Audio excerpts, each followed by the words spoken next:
I'll still be here when you're gone. You gather souvenirs,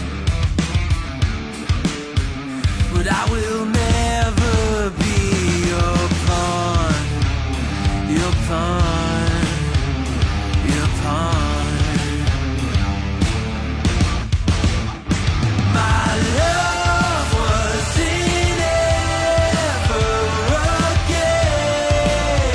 I lay with cards out on the table. There's nothing to gamble away, but I can promise that you'll never be the same.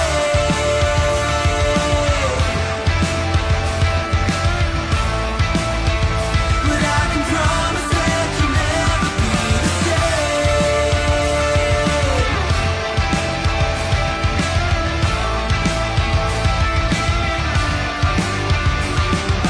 You can double down.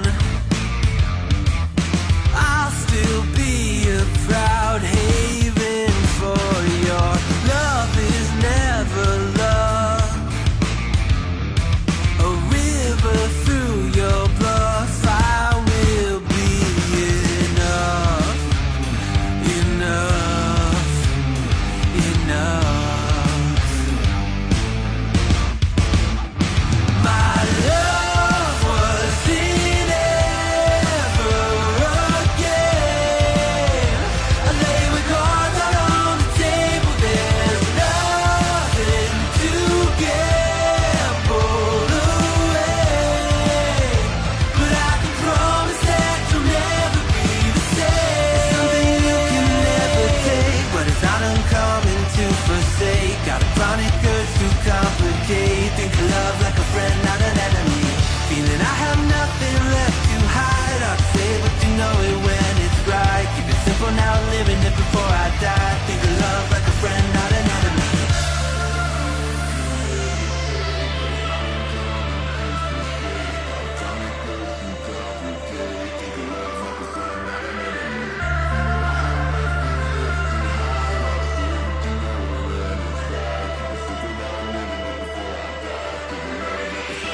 My love wasn't ever again. I lay with cards out on the table. There's nothing to gamble away, but I can promise that you'll never be the same.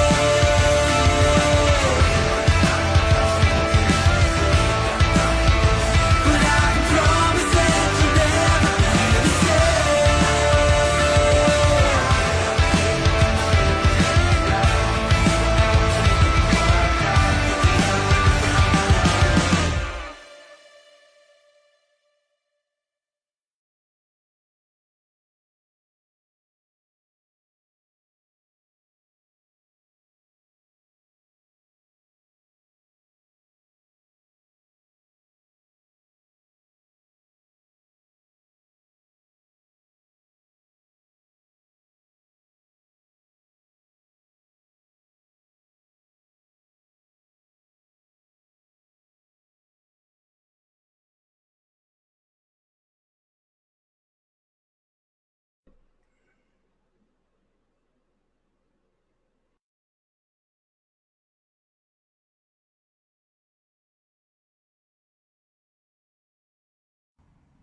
Hello, welcome race fans back to Freaky Fast Broadcasting. As here tonight, we have the Adrenaline iRacing Cup Series here from the Charlotte Motor Speedway for a special event here. Their 600K round number 5 of their Cup Series here. It's been fantastic. 4 different winners through those 4 races. We'll see if we can get a 5th winner here tonight for the 600K here at Charlotte. 250 laps, a long, grueling race. And I tell you what, we need to give a special shout out to all the sponsors that help make it happen here tonight. And our proud sponsor here at Freaky Fast Broadcasting is ButtKicker. Feel what you've been missing. Every game deserves a truly immersive experience. The ButtKicker 2 lets you feel every detail, from subtle footsteps to the rumble of V10 powered race car, from ambient environmental effects to the power of a nearby explosion. By moving a physical mass instead of only air like a traditional speaker, the Gamer 2 provides instant, accurate, powerful bass response, and it's all perfectly synced with every game with no additional software required. So make sure you go to ButtKicker.com and check out what ButtKicker has in store for you there, and you can feel what you've been missing. You can use Freaky Fast 20 there, and there that's Freaky with 2 E's.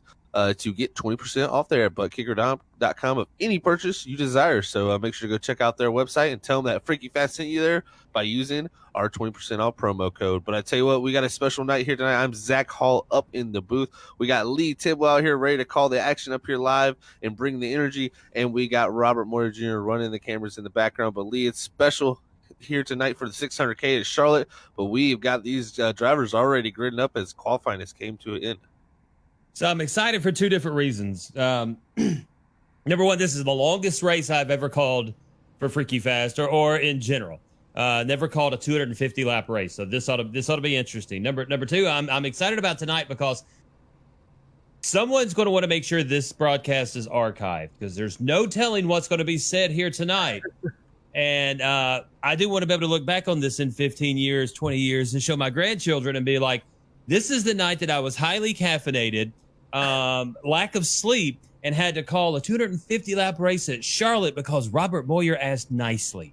So, yeah, I'm really excited about being here tonight with you, Zach, and it's going to be a fun Sunday night on Freaky Fast Broadcasting here with the Adrenaline iRacing Cup Series. The starting grid you see lined up there, parade formation, as Evan Coleman takes the pole, Zach, in that number 51. Yes, he does. Second, it's going to go to the 54 of Tom Bourne. Third position is going to be that 61 of Bronson Stafford. Fourth is going to go to Trenton Jump in the 46 machine here. Fifth is going to be Alex Walter in that 63. Sixth is going to be Keenan Washington in that one machine. Seventh is going to go to Austin Gretorix. Eighth is Tyler Stooksbury. Ninth, Atlee Gray. Rounding out your top 10 will be Shane Therian in the 38. 11th will be Tanner Johnson at 23. 12th will go to Braxton DeWeese. Stop. I get this one. Okay, yes. In 13th position in the number 94, Gilberto Javier Gomero. Great job by Lee there. 14th will go to Matt Humble. 15th is Keenan Massey. 16th, Caleb Smith. 17th, Austin Jordan. 18th, Joshua Altus. 19th, Robert F. Kinney. 20th is Eric Stamp. 21st, Ryan Huff. 22nd, Brockton Packer. 23rd, Justin Dittrich. 24th is Johnny Jones. 25th is Jacob T. Grant. 26th, Matt Dyer. 27th, Cody Eldridge. 28th is Spencer Hardison. 29th, Logan Brakey. 30th, Mike Teller. And rounding out your field in the 31st position will be the 6 car of Matthew Rodriguez in the 31st position. But, man, we got 31 cars here tonight. Lee, it's going to be special for 250 miles. These drivers are going to have to keep it calm and cool and collected here to begin this race. Most definitely. Hopefully my mic didn't break up really, really bad on that, but I love saying his name. It actually did very well, so I think people enjoyed that one. There we go. You know, I'm so used to my mic saying, nah, people don't need to hear that. We're not going to play it, and just cut out on me. So we get ready to bring it to the line. Coleman and Bourne will be in that front row. The Bourne Identity will be starting in second. Stanford and Jump in the second row. Walter and Washington in the third. Pace car pulls off, and here we go.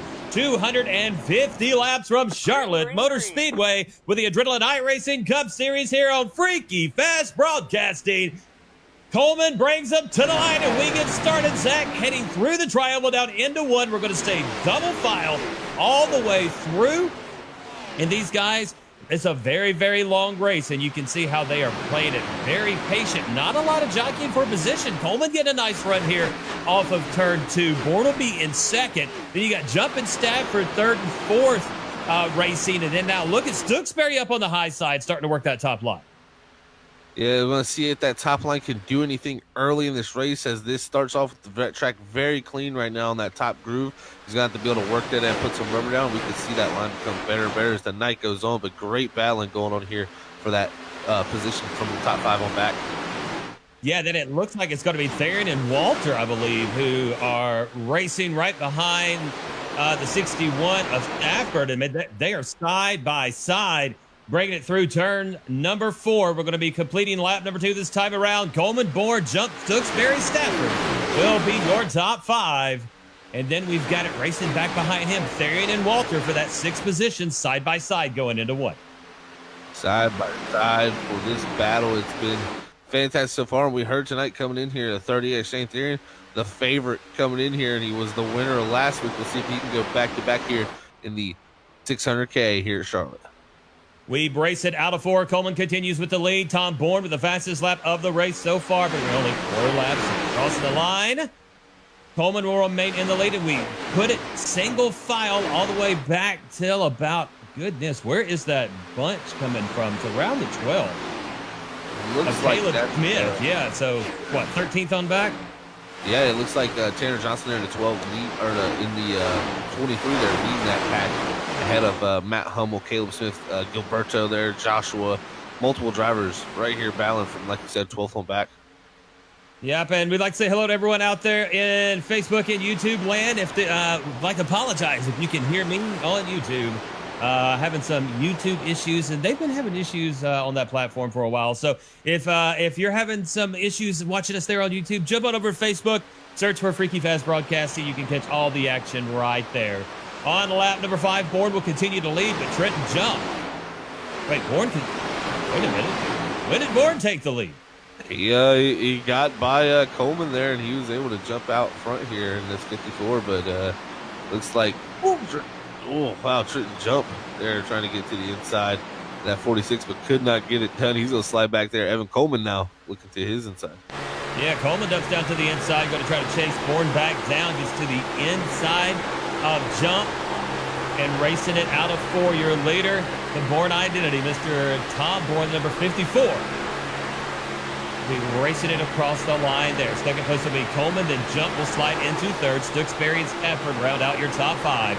Then it's going to be Therian, Walter, Atlee Gray, Kenyon Washington, and Austin Guttorix will round out your top 10. Hello to everyone out there once again on all the media platforms. Hello to Mr. Ryan Douglas. Joining us there on the Facebook side of things. Now, I tell you what, last year at this race, the 38 of Shane Therian, he's the one who won. He has won more 1.5-mile oval races than any other driver in this league, and he is in 6th position right now, looking pretty strong here at the beginning. Yeah, I tell you what, he's going to be a force to be reckoned with from what I've watched so far for that 38. And I mean, great notes here from the guys here at the league at the Adrenaline iRacing Cup Series, because they said to watch out for the 38, and he's definitely shown that so far as he's worked his way up to that 6th position after winning last week. We watch them all roll out of 4. Looking at number 4 of Kenyon Massey right now. Massey will be running in that 19th position. He's got Dyer in front of him and 18th behind him. Johnny Bones Jones and number 18 will be in 20th as we race it through the 15 of Braxton Deweese. Deweese sitting in 15th position. The 5 of Joshua Altice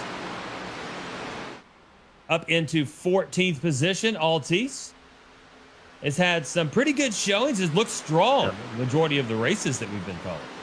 Yeah, I would say so too. He's definitely had some high points, but he's also had some low points where he's got caught up in a few things. So I'll see if he can navigate that 5 through any trouble here tonight. It's, with 250 laps, you think these drivers out here are probably thinking, got to get to the end here. That's probably most of the mentality out there. So I think during this first early portion of this race, these guys are going to give a little more than they would possibly down to the end of this 250 laps. Absolutely, and almost looking 3 wide there with the 5 of Altice racing with Johnson. I don't think they're quite ready to go 3 wide. And that's one thing. I was watching some of the Vegas race today. Yeah, they went 3 wide right off the bat, and it is such a different experience because in iRacing, you don't, even in high skill level leagues, you don't want it to be 3 wide more than 1 turn. Yeah, it's pretty dangerous. When you're going 3 wide early in the race, it's pretty risky. But if you, it's really about trust. There's guys out there I trust to go 3 wide with. There's guys I don't trust to go 3 wide with. And you got to kind of make that distinction yourself and put yourself in good situations as a driver. But it's tough sometimes. Sometimes you got to push the issue. And especially for track position in these Cup cars, it's so hard to follow with the dirty air. You want to be able to get up there as quickly as possible if you didn't have the greatest qualifying lap. Yeah, I'm hearing some of the radio chatter, some of the guys watching us on YouTube, and of course, we've already talked about YouTube having some issues, so we apologize for that. Join us over on the Facebook side of things. Everything's running smooth as silk. But YouTube, if you don't got Facebook, stick with us. We're going to make this work. Lap 13 is 250. Tom Bourne will continue to lead. Looking now at the 24 of Broxton Packard. Packard is running in the 21st position, up one spot from his start. Yes, he is looking good right now. And I tell you what, the driver who's really leading the race right now, Tom Bourne. I mean, he's kind of had, I would say, a quiet season so far with 2 top 5s and sitting third in the points right now in that 54. And right now, making a big statement ahead of Trenton Jump, who we know who's one that wants to get out of that second place position for that 46. As we've seen, he's been second many times here in the Adrenaline iRacing Cup Series, and he's going to want to get out of that spot. Yeah, the bridesmaid Trenton Jump looking for that first win, sitting 0.7 of a second behind Tom Bourne, who is in the lead. Stafford will be in third. Coleman fourth. Therian will be in fifth position. What great racing though through this first portion of these first 15 laps. I tell you what, the drivers are just, they're racing hard, but they're being smart about it. There's nobody out here pushing the issue, running anybody over, taking a chance when they shouldn't take a shot for something. And it's showing right now with this great racing out here on this track for these early 15 laps. It's going to be an exciting 250. I can tell you that much. Looking at the 18 of Johnny Bones Jones. Jones running in that 23rd position. Kind of got a little mess around there with Jones and Packard. Huff. Ooh, stacking up, coming out of 4. Yeah, it's stacked up big time nearly around Johnny. And I tell you what, he better be happy the 73 Ryan Huff was paying attention there and cut him some slack and checked up, because that could have been easily an incident and well avoided by these drivers. Packard takes him on the high side. Oh, they get really, really close and drive right up to the backside of Jacob Grant as they drive it down into 3. Now Jones is going to look to the inside of Grant. This is all a battle for 20th position now, as these guys still racing it out. 17 of 250 here with the Adrenaline iRacing Cup Series at Charlotte Motor Speedway, the 600K here this Sunday evening. 2x2x2 back in the back of the field. Yes, they are. This is a great battle here. You got drivers lining up trying to get anything they can. Can Johnny Jones get the pass done? Looks like he will here on the bottom. Let's see if Brockton Packard can follow through with 24. Packard in the 24 looking to go underneath right now. Makes that pass. Looks like Dyer's going to be trying to follow along with him, as we just got a massive clump here around that 20th position. Drivers all on top of each other for the 20th position, like you said. It's definitely stacking up right here, and there's drivers that are trying to go forward right now. Maybe save some here early in this run, trying to go forward as it gets to the portion of the run where it's really going to come down to how you manage your stuff here after these next couple laps here around lap 20. There goes Dyer to the inside of Jones. Dyer's going to slide job up in front. Jones tries to crossover, blocked there by Dyer. Across the line, Dyer will be in 23rd, lap 20. Right in front of him will be Broxton Packard. So from 21st on back, a little bit of racing going on here, Zach. Yeah, this race has been great. You see Matt Dyer there, like you were talking about in that 88 machine. He was our winner at Daytona. Right now sits 10th in points. So right now his big goal for the rest of this season is stay above that top 20 points line, because he wants to stay eligible for those playoffs with that win. That's got him locked in so far. Keenan Massey in the number 4 up in front of that pack. Has his own little pack right there. It looks like you got Massey, you've got Grant, Hardison, Tanner is up in that. And I think this is something similar you're going to see all night. Drivers not being able to get away from each other as much due to just this package. You can really race hard late into the run here and stay really close racing throughout this whole entire tire run. And you're going to see these little groups of cars here all around tonight here at the Charlotte Motor Speedway. Once again, thank you for joining us on Facebook and YouTube. If YouTube is still having issues, join us on over on Facebook. Getting word now that YouTube finally Yeah, it went to the little platform in the sky. So we're only on Facebook tonight, so hopefully everyone can find us over here. And if you do, go ahead and hit that like button, share the broadcast. Let's get the word out about the Adrenaline iRacing Cup Series, the 600K event, 250 laps from Charlotte Motor Speedway. We are only 23 laps in, less than 10%, Zach. Yeah, less than 10%, but I tell you what, we've seen a lot of action in this first portion of this race, but it's been fantastic so far at the moment. Still, Tom Bourne sitting out front with about a 0.7 of a second lead over Tritton Jump, and I tell you what, Bronson Stafford there within distance of jump here that he could possibly start to close in with the lap times that he's showing, and I think Therian has now got past Coleman to move himself up in fourth, and at the moment, I believe, well, no, Bourne's still turning the fastest laps on the racetrack, so Tom Bourne right now looking very strong through these first 4 laps. Yeah, Bourne has pulled out almost a second lead now over the bridesmaid. Tritton Jump. Stafford will be in second. Therian third. Evan Coleman in fourth. These front three have kind of just, well, really, Bourne has kind of taken off and left everyone. Then you've got Jump and Stafford about a second behind, and then a second behind them, you've got Therian and Coleman. So the front has really taken off from that pack. And then you've got little pockets throughout the field. The 63 of Alex Walter is leading that next pack. He's got Stooksbury behind him. And then Atlee Gray. Why did I say Alty? Yeah, Atlee Gray and Gotorik's back there as well. Move now there by Walter to the high side of Stooksbury. And Stooksbury had a good run last week at Phoenix. We've seen him have a possible shot at a win there, racing with Alex Walter now in this 63. Even great run for Atlee Gray there, up into the 8th position from that 9th starting spot. So seeing a lot of good runs here early at this track. But I tell you what, I want to really see what the fuel mileage comes down to here, Lee, because looking back at my data from a year ago, we have an O moment. Yeah, Stooksbury goes to the inside of Walter. If we can go to the 63, please, Robert. Walter stuck on that high side. Now Atlee Gray is looking to try to go down. Walter's going to throw the block, going across the start-finish line. Bringing it through. This is going to be 6th, 7th, and 8th position. Then right behind them, Gotorix and Deweese in 9th and 10th. So this back half of the top 10 starting to close in together and getting a little bit racy. Yes, they are getting a little bit racy here in this portion of the race. But, back to what I was saying about the fuel mileage, I really want to see how far they can go, because looking at my data from last year around this time, it looks like we could go about 65 laps on fuel. And, if that's the case, this race should be a 3-stop race at the moment. But, I don't know. We'll have to see if that number is going to be correct, because, a lot of stuff has changed from then. And we'll have to see if the fuel mileage is pretty similar, because if it is, it should be a pretty easy race if this thing stays green here to make it.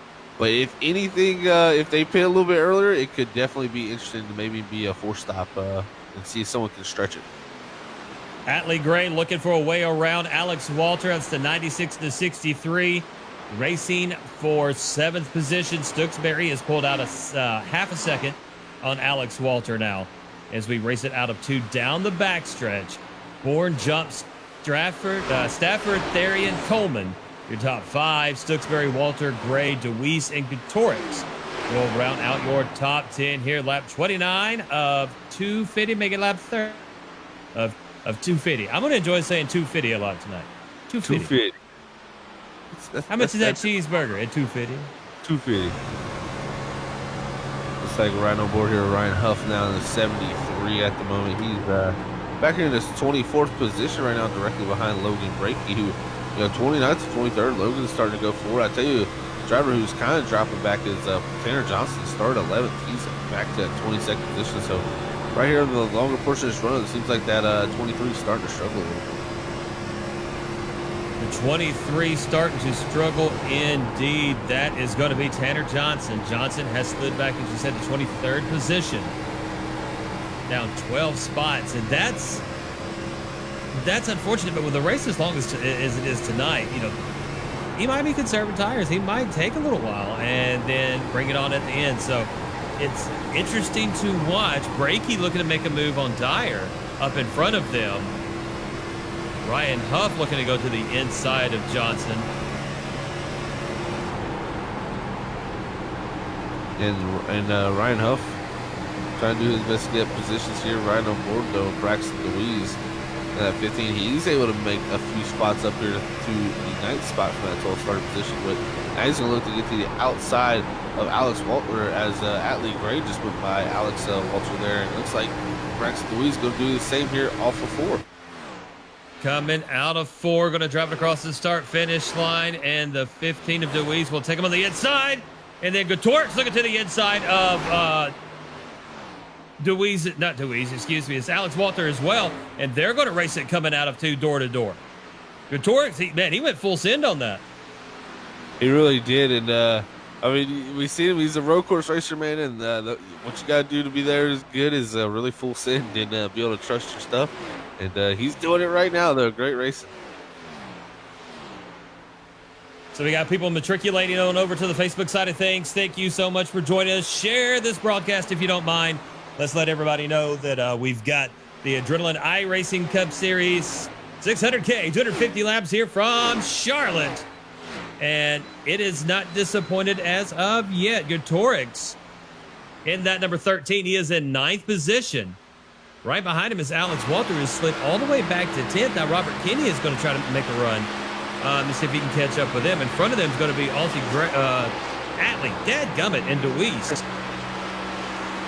They're racing door to door.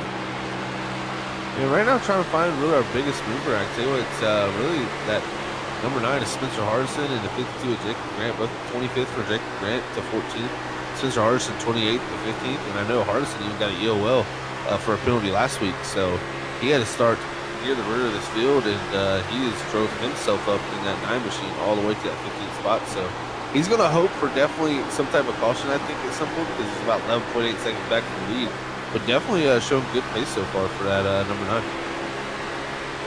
Lap 36 of 250 here at Charlotte. Bourne continues to dominate this race in that number 54. Tom Bourne has led almost every single lap. But look at there. Bourne is now starting to look at Kenyon Washington and having to deal with some of the back end of the field. Run around with the 88 of Dyer now. And you know, right here on board with Dyer, and the question is just some weird soundings from his driving here. I wonder if he's actually clutching here. I tell you, that makes me interested to see, you know, to make this a 3-stop race, you need to be able to stretch it to lap 62. So if it's close on that number, it might be in your best interest to save fuel, but you don't want to give up too much time to your, I mean, he's already gave up 16 seconds to the leader. The leader could definitely make that up, you know, on a 4-stop strategy. It's just, you know, how far can you go on fuel is the real big question here at the moment as 38 laps in. 38 laps in and looking, who is that? That's Packard and Tellier racing for 20th position right behind Brakey. Yeah, They got really close. Yeah, those guys got really close. So Brakey moving forward, he's now up to that 20th position from 29th. Or 19th, sorry about that. And so that's 10 positions up for that 29, see if he can start to continue forward. So on lap 39 of 250, right along with the 29 of Brakey. Brakey is running in the 19th position, trying to chase down Matt Hummel in front of him. Kind of up to the back end of him. And this, how much have they just settled down here and decided that, you know what, we're going to ride this out. Let's see what happens after the first stop. As we hit lap 40, you know what that means? It's the 40 lap opening of the Mountain Dew. Had to crack another Mountain Dew up here. Keep this man nice and energized in the game. I feel some Mountain Dew game food, you'd be really in the game. But, you know, I worry about those energy drinks. I do in there. It's like it's mixed with crack or something.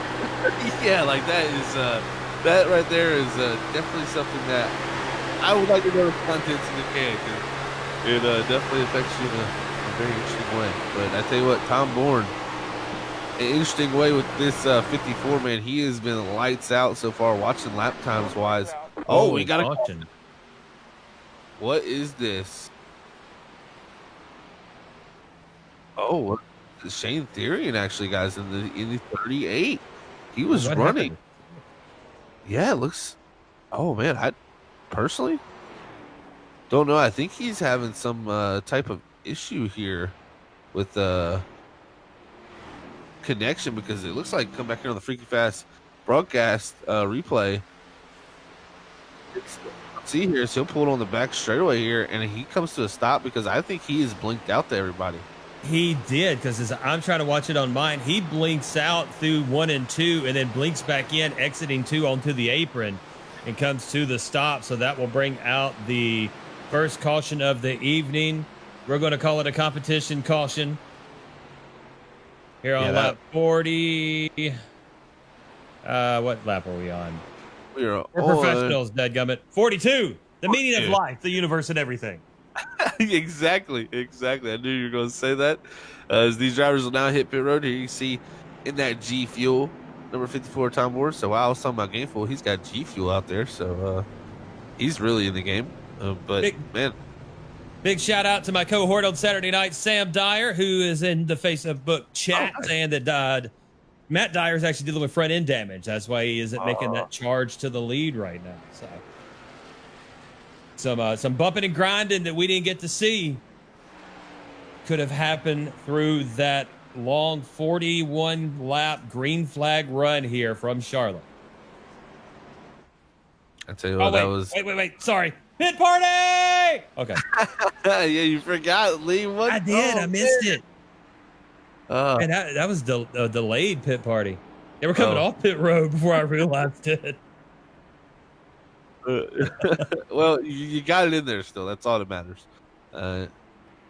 So, looking at this, I think Tyrion, I think he's got to stay out here if he wants to stay on the lead lap, because when he blinked out, I think he lost, that lap that he crossed the line, because he blinked out before the line, so that lap didn't count. So right now he's on the tail of the lead lap, right in front of the field here. I think he's going to have to hit pit road here because it's on lap 42, like I said. So yeah, he will go a lap down here in this number 38. Unfortunate to see, as we heard he was the favorite entering tonight. He's got to come back from a lot. So while we're under caution, once again, thank you everyone for joining us here on Facebook. YouTube has decided to not be cooperative, and we've been having issues with that, running a couple of weeks now with that particular platform. No problems with Facebook though. Looking nice and pretty, sounding good on Facebook. So thank you for joining us. Give us a like, share the broadcast, get the word out about the iRacing, the Adrenaline iRacing Cup Series 250 laps, 600K. When you try to say a lot of words without thinking about those words before you say them, there's times when two words try to mix together. And then when they do, you end up saying stuff like kerfluffle or something. Kerfluffle. That's Kerfluffle, yeah. I feel like, man, that's a tongue twister.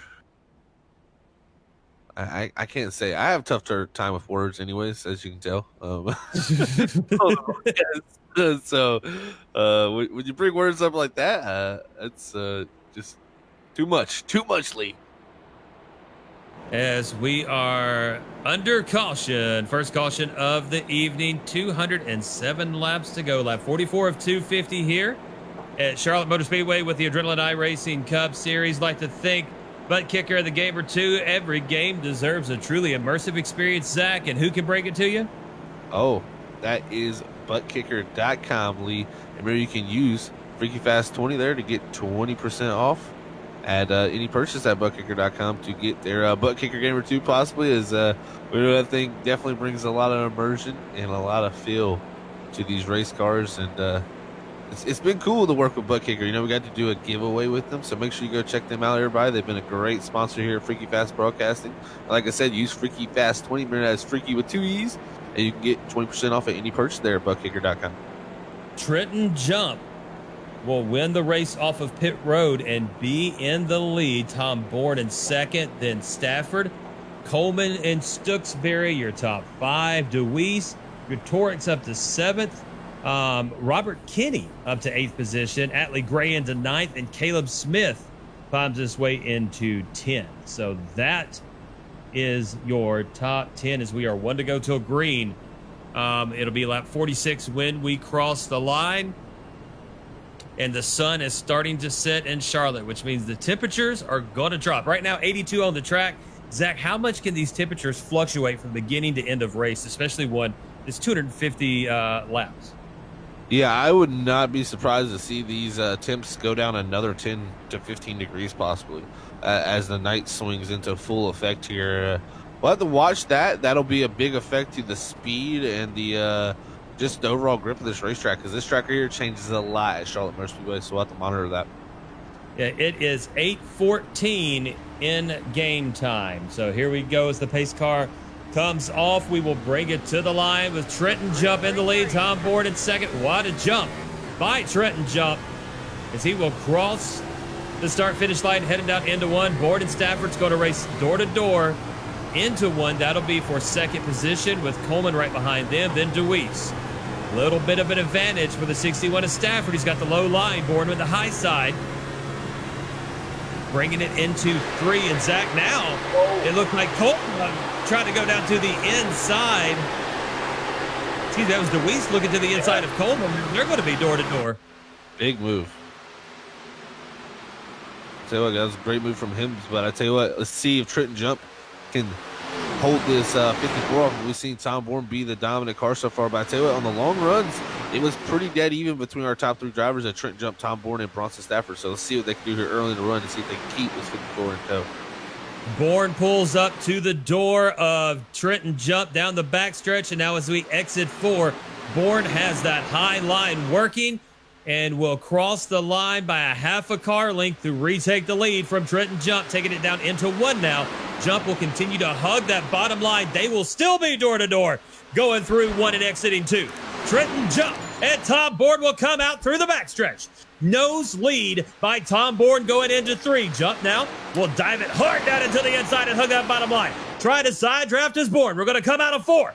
Door-to-door going to be coming up to lap 49, and you can see Tom Bourne trying to make that top line work as well as the bottom line on fresh tires, and they are still side by side. Woo! But Bourne got a huge run there out of two and will take the lead. Wow, and I tell you what, they pulled away from the pack.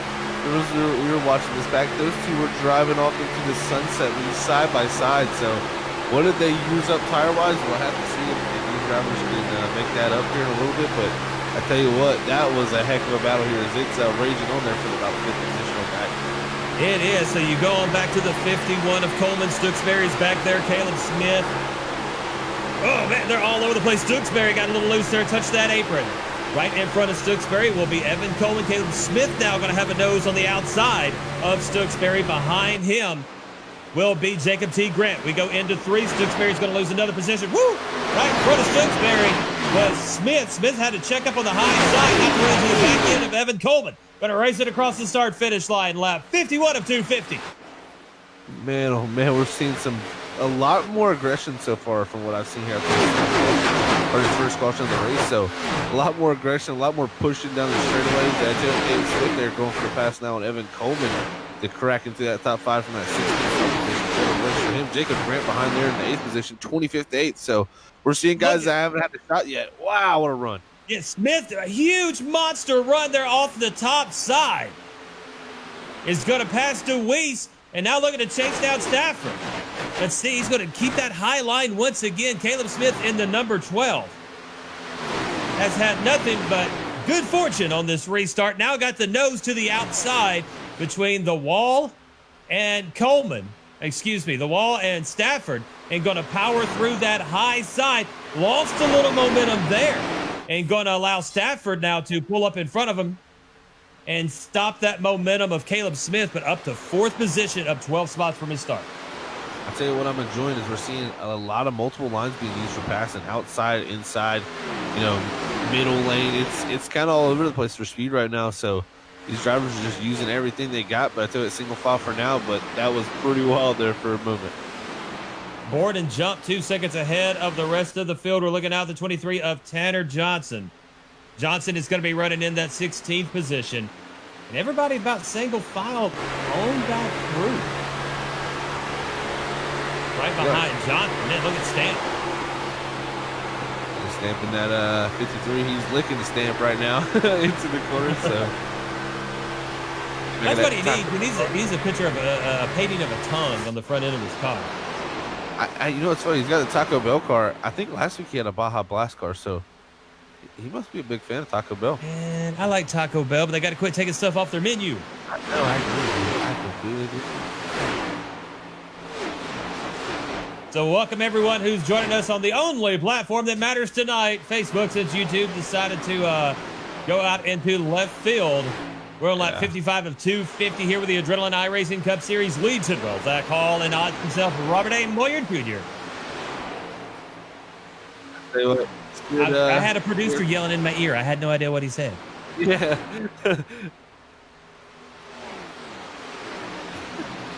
Don't give me permission like that, sir. Oh, yeah, You don't don't want do to. that. Yeah. Oh no, but yeah, you don't want to give me that. Don't open that door. That's Pandora right there, man. And it did take a massive poo. That is true. The 61 of Stafford in third position, now closing the gap a little bit, 1.7 seconds away from Trenton Jump, but pulling away from DeWeese Smith and Grant back behind him.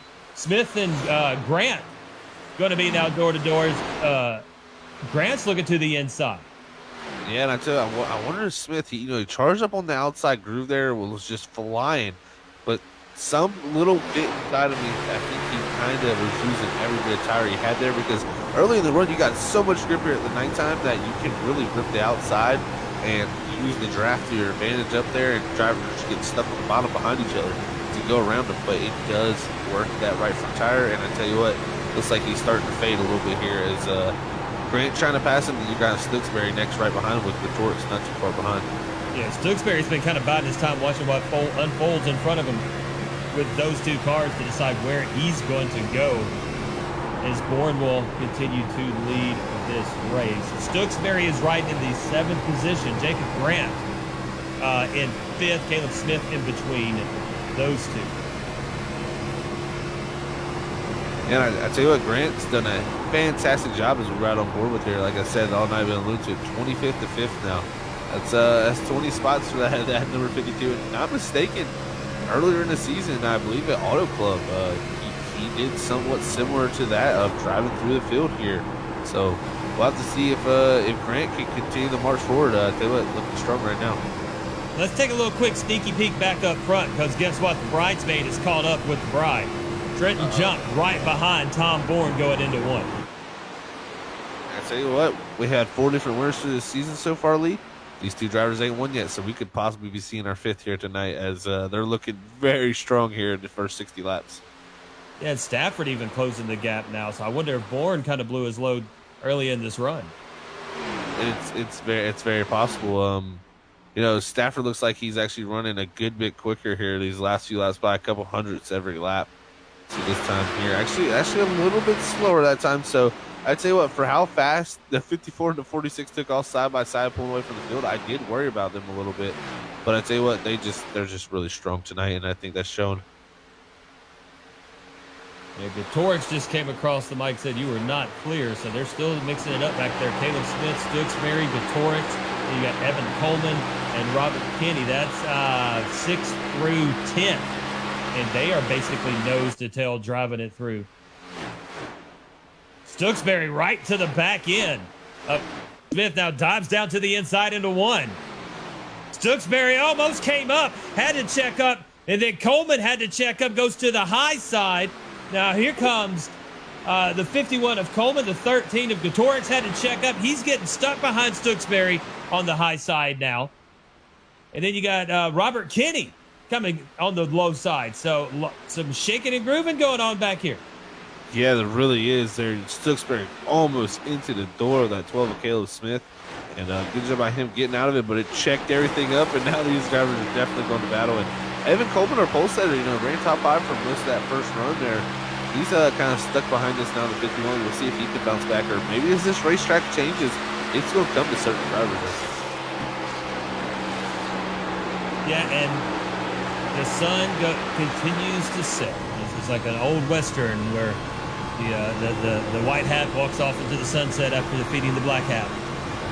We're going to see who wears what here this evening. That made no sense whatsoever. Looking at Gatorix still in the 51 of Coleman.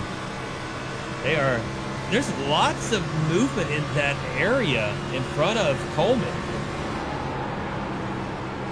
Yeah, there really is. There's a lot of movement going on, and you see Gatorix and Robert Kinney there get by him. So 51 started to struggle here a little bit for Evan Coleman, and not too far behind is Spencer Hardison, who started the rear of field up to 11th now, and he's turning about 3/10 lap quicker there last time by. So he should possibly be up in that position here at some point to get past this 51. You got Alex Walter, who's down 7 spots. He's in 12th. Brakey has moved up 16 spots, now riding in the 13th position with Brockton Packard right behind him. Ryan Huff here in the 73 in that 21st position. He's all by himself at the moment. Got about a second gap back there to Matt Dyer in the 88. And we heard, like you said, from brother there, Sam. He's got some damage on the nose of that thing there. So unfortunate not being able to show the true speed in that 88 there. Behind him, you got Matthew Rodriguez, Matt Hummel. You got Gilberto there. You got Cody Eldridge. So a lot of drivers on top of each other right here from the 26th to 20th position. Yeah, and it's fun to watch how this track is changing and how these lines are changing and how much more racy it's getting as these temperatures drop here in Charlotte tonight as the sun sets. Yeah, this track's so weird. I can go from my past experiences here. I've just never clicked with this place at nighttime. It just ever seems like when the lights came on, the track went away from me. I always liked when it was a little more hot and slick out there. And this track goes through a pretty big changes. We got somebody on the apron there 3 wide down the back. Yes, Therian. Way down on the apron. Whoa, who'd he touch there? Oh, Is that Hummel? Yeah, that's Matt Hummel. And Hummel now blinked. Hummel is going to be door-to-door with Gilberto. Tell you what. That's some pretty interesting racing to be going on there back in the pack back here. And I tell you, Hummel took the heavy hit out of that, and the 6th of Matthew Rodriguez there getting the damage on the nose. So you're definitely some interesting racing there. I mean, Therian trying to do his best to get up there, but he's 1 lap down. So, got to be careful out there.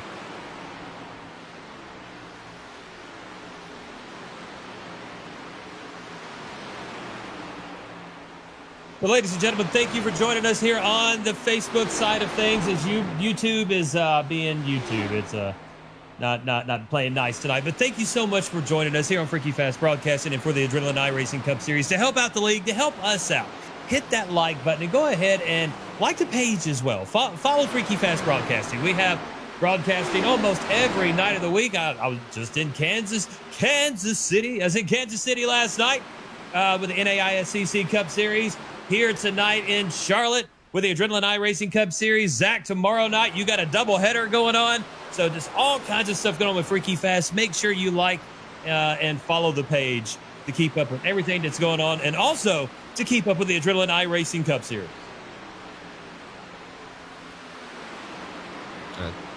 Got lots of new people watching us on Facebook. We should see those likes and follows go way up. Come on, people. Don't make me beg. I mean, I will put a webcam in my home and beg it if need be. No, I won't do that. But just click it.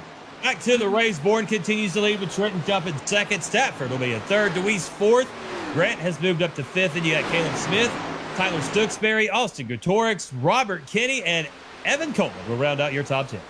Looking right there at Stooksbury, who's got Caleb Smith right in front of him. That is a race for 6th position. Gutorix is behind them, and it's been kind of I don't want to say settled, but they really have settled things down the last 10 laps, and now it's more of a follow the leader and let's have this nice long green flag run before we start working our strategies.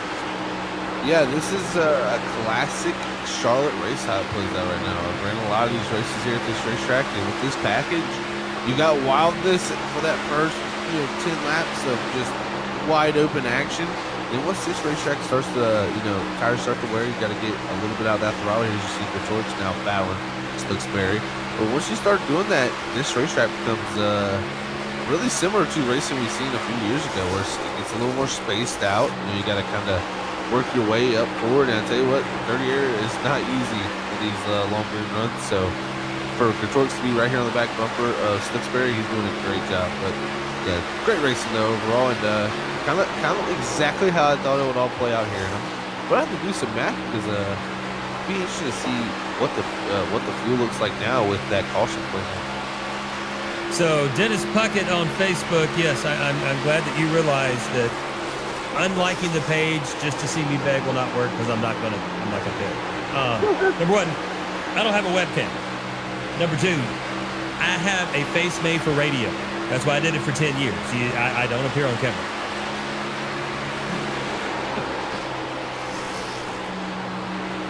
Oh man, well that's some funny stuff there. Just the image in my head of me getting a webcam and begging for it. I'll tell you what. I look like Puss in Boots with my little hat in my hand, big sad eyes. See if I can make a tear come out. I was a good actor in high school, though, man. I was in the drama class, you know. I played a 1950s gangster. It was a production of a play called Corn Doggy. Don't ask me why, but yeah, it was kind of like a Grease knockoff, but it was pretty cool, and had a lot of fun. Got to run through the audience and squirt people with a squirt gun. That was cool. That's pretty cool. It's pretty cool. Really has nothing to do with Charlotte and/or this race here this evening, but it was a fun time. Stooksbury now back to the back of Caleb Smith. And he has Gretorix right behind him, so these three might start mixing it up here in the next couple of laps as Gretorix has been looking to the high side, looking to the low side, trying to judge what Stooksbury's doing. As we are looking, I believe, at the number 9 of Spencer Hardison. Hardison is going to be in that 10th position, riding all alone with his little lonesome. Got Evan Coleman, 7/10 of a second behind him. Needs a second to catch up to Robert Kinney. Yeah, I tell you, Hardison breaking into the top 10 now. So that right there, 28th to 10th there. Great job by him through this run to continue moving forward. And 9's looking strong. Possibly get another caution, get him even closer up here. He could be fighting for maybe farther up because the lap times right now, not that bad. Running 31.0 right now, and most drivers ahead of him running 31.1. So might be able to really use a couple drivers ahead of him because I tell you what, they got the 12 Caleb Smith, Stooksbury in the 19, Austin Gretorix, and Robert Kinney in the 34, kind of all together in one little pack. Yeah, they've been riding around there nose to tail this entire time. Just not this entire time, but pretty much since the restart and everything shook out. And just watch it now. Down to the inside is Gretorix on Stooksbury. That is going to be for 7th position. Stooksbury, though, with that preferred high line, Gretorix is going to have a half a car length on him going into 3. And let's see what Stooksbury can do with the high line now with the temperature starting to drop now to 85 degrees on the track, 77-degree air temperature. And continuing to going down. And when they get in these green flag runs like this, you're going to see that temp start to go up as the cars just put heat in the racetrack, but still side-by-side battling here. Showing the track has a lot of grip in both lanes, and it's putting on some good racing here through our first 80 laps. As Gretorix still not able to make that bottom work. That outside is so tough to make the pass on when you're on the bottom. I tell you what, it's you just can hold your momentum so much better on that outside line than you can on the bottom when you pinch down there on exit. And you're seeing the effect of that there as this side-by-side racing continues. Now, Robert Kinney is actually in the best position right behind them because what he's been able to do is use the entire track to build up this momentum and now trying to follow Gretorix underneath Stooksbury, but instead decides to check up here. Stooksbury and Gretorix will hug that bottom line coming out of 3 and will cross the line for lap 82 of 250 nose to tail. Will be 7th, 8th, and 9th position. Now he's going to dive down to the inside of Stooksbury. That's Kinney looking to gain a spot. See, and he was able to, like I said, able to use that, dive to the bottom, drift it to the top, use that entire track for the momentum, and follow Gretorix. But Stooksbury, he hasn't looked good the past 4 or 5 laps. Yeah, he's definitely starting to fade here, and that's not a good sign here for the rest of this race. As it's starting to transition into that night phase. You never want to fade right when the night starts to transition in. That's when you want to start getting better. Kinney will complete the pass there on Stooksbury as we who are we looking at now? We're looking at the 61 Bronson Stafford. Stafford is in third position. Yeah, and he's had just a nice, quiet race in third. He's kind of been right there throughout this whole entire race. Right now, this last time by was about a 4,000ths quicker than our leader, and about a 10th quicker than our second place man. So I tell you what, it's interesting. But Braxton DeWeese right there last time by, fastest score on the racetrack at a 31:067. So we will bring it through with 167 laps to go. Bourne will continue to lead. Jump in second, Stafford third, DeWeese in fourth, Jacob T. Grant in fifth. Then you got Smith, Kotorix, Kinney, Stooksbury back to ninth, and as you said, Spencer Hardison climbing his way from that back of the pack penalty to begin this race, and now up to 10th position. Alex Walter. Yeah. Battling here with Logan Brakey. Brakey's going to make the pass there in the 29. That's 12 for Logan Brakey. 29 to 12th, and I tell you what, Walter going backwards too. He started in that 5th position. He's back to 13th now. And right behind Walter is Eric Stamp, and Stamp, he'll sniff around and find a way around if he's able to. Stamp in that number 53 Taco Bell machine. Just looking at that car gives me gas. Maybe that's what the face is for. Oh, did I do that? Oh man, Eric Stamp's a great guy. He looks like he's trying to break that winless streak after winning the inaugural race here. And Austin Jordan is now caught up to the back of him, and this is what it's kind of interesting. Is the reason why Spencer Hardison had to start in the back of the field was because of last week. Last week, Spencer Hardison, little retribution, little payback, whatever you want to call it, but got the penalty for intentionally wrecking the number 28 of Austin Jordan. So could we see any fireworks off of that? I doubt it with the penalty, but you see how Hardison has just climbed his way from the back of the pack now and into the top 10. Well, I'll tell you what, at some point Hardison had to pass him. So he had to go around Jordan at some point, but I think that's back in last week. Phoenix, man, it's a place where, like I say, it's bent fenders and bent feelings, because you can just make a little mistake and really upset somebody, and it compounds from there. But I tell you what, those drivers, that incident did happen there with the 9 of Hardison.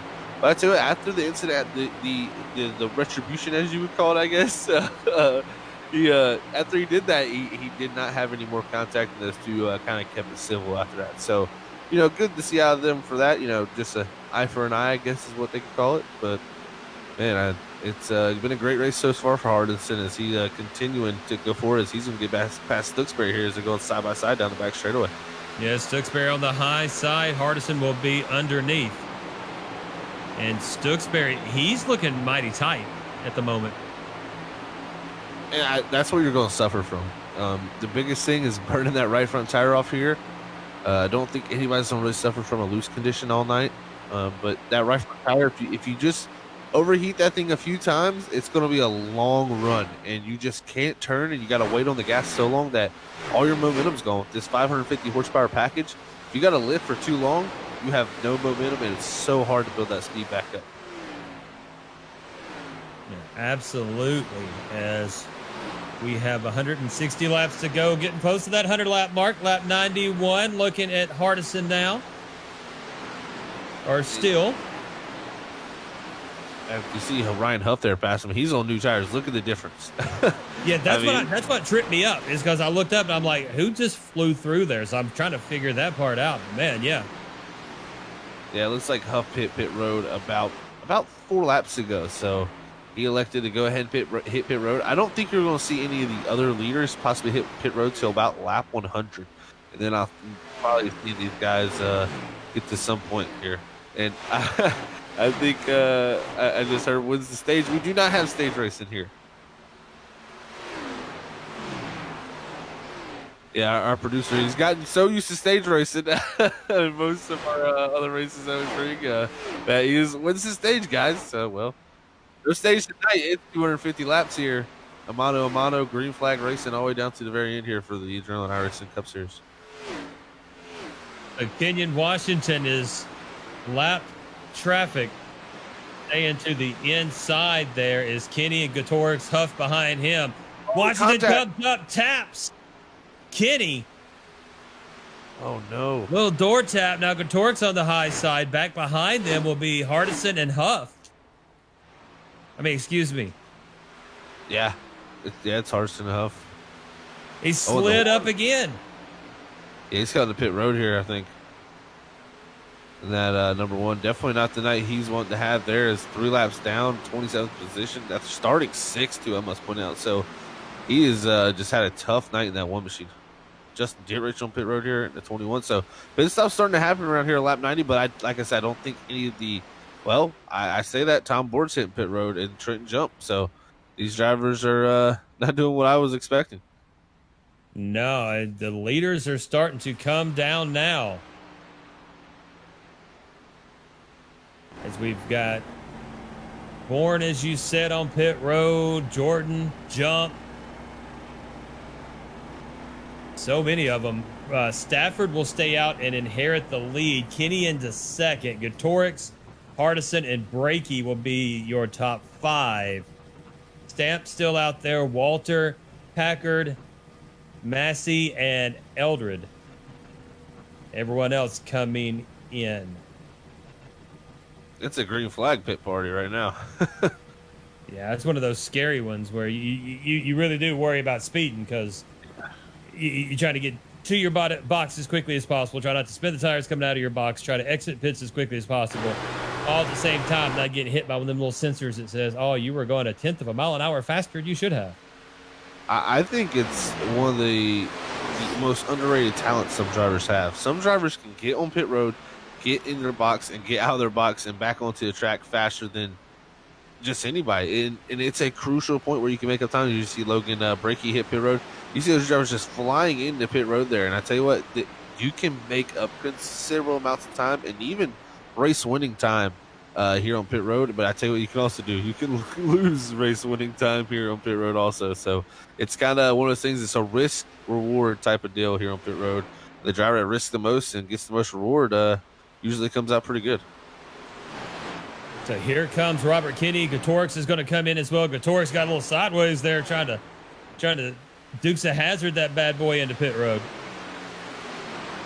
This is on lap 97 here, completing lap 97 that these guys are coming down. So interesting timing. The reason I was thinking is about 100 is just looking at my data. You know, I would think you want to stretch it as far as you can because you don't know how cautions are going to play out here with this long race. But I tell you what, you know, these guys are, I think what they're electing to do is run about 50 lap runs here tonight. And that should take them down to the end. So we're still looking at another 2 pit stops here to make it to the end of this race. Tom Bourne will be in the lead. Trenton jumping second right behind him after that pit stop. DeWeese will be in third. Grant moves up to fourth. Stafford in fifth. Dyer, who pitted on lap 71, will be in sixth. Robert Kenny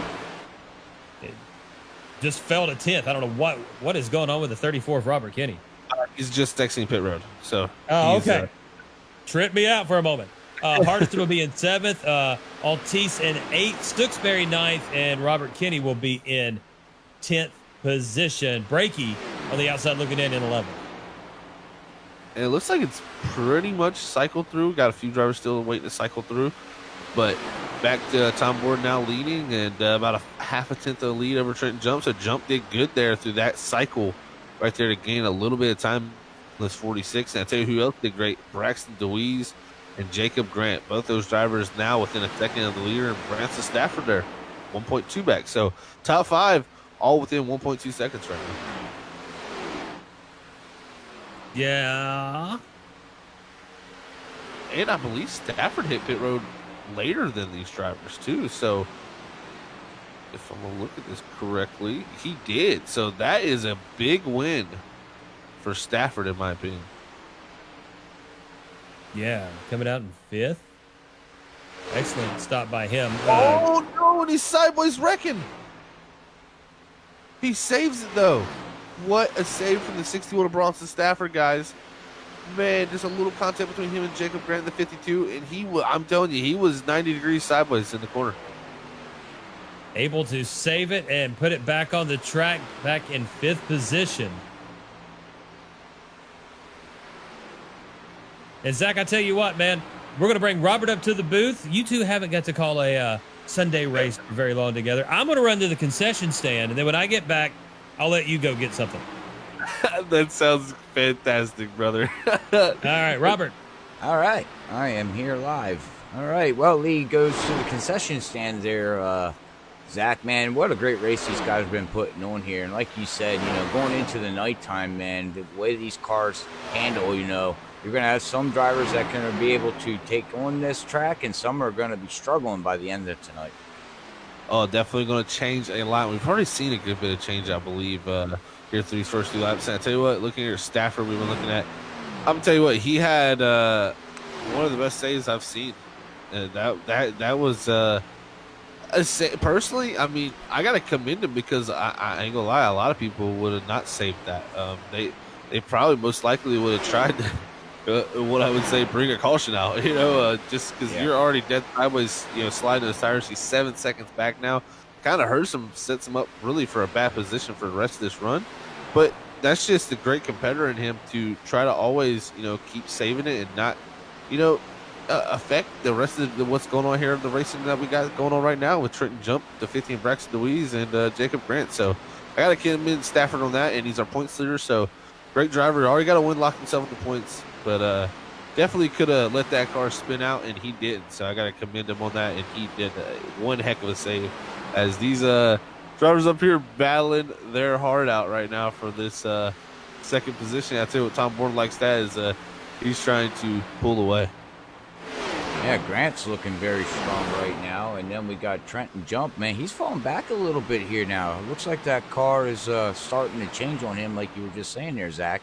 He was up here running in second position here for a while, and now he's going to fall himself back to fourth position where he qualified at. So I wonder if he's going through that change and screaming in his crew chief's ear saying, change something, guys.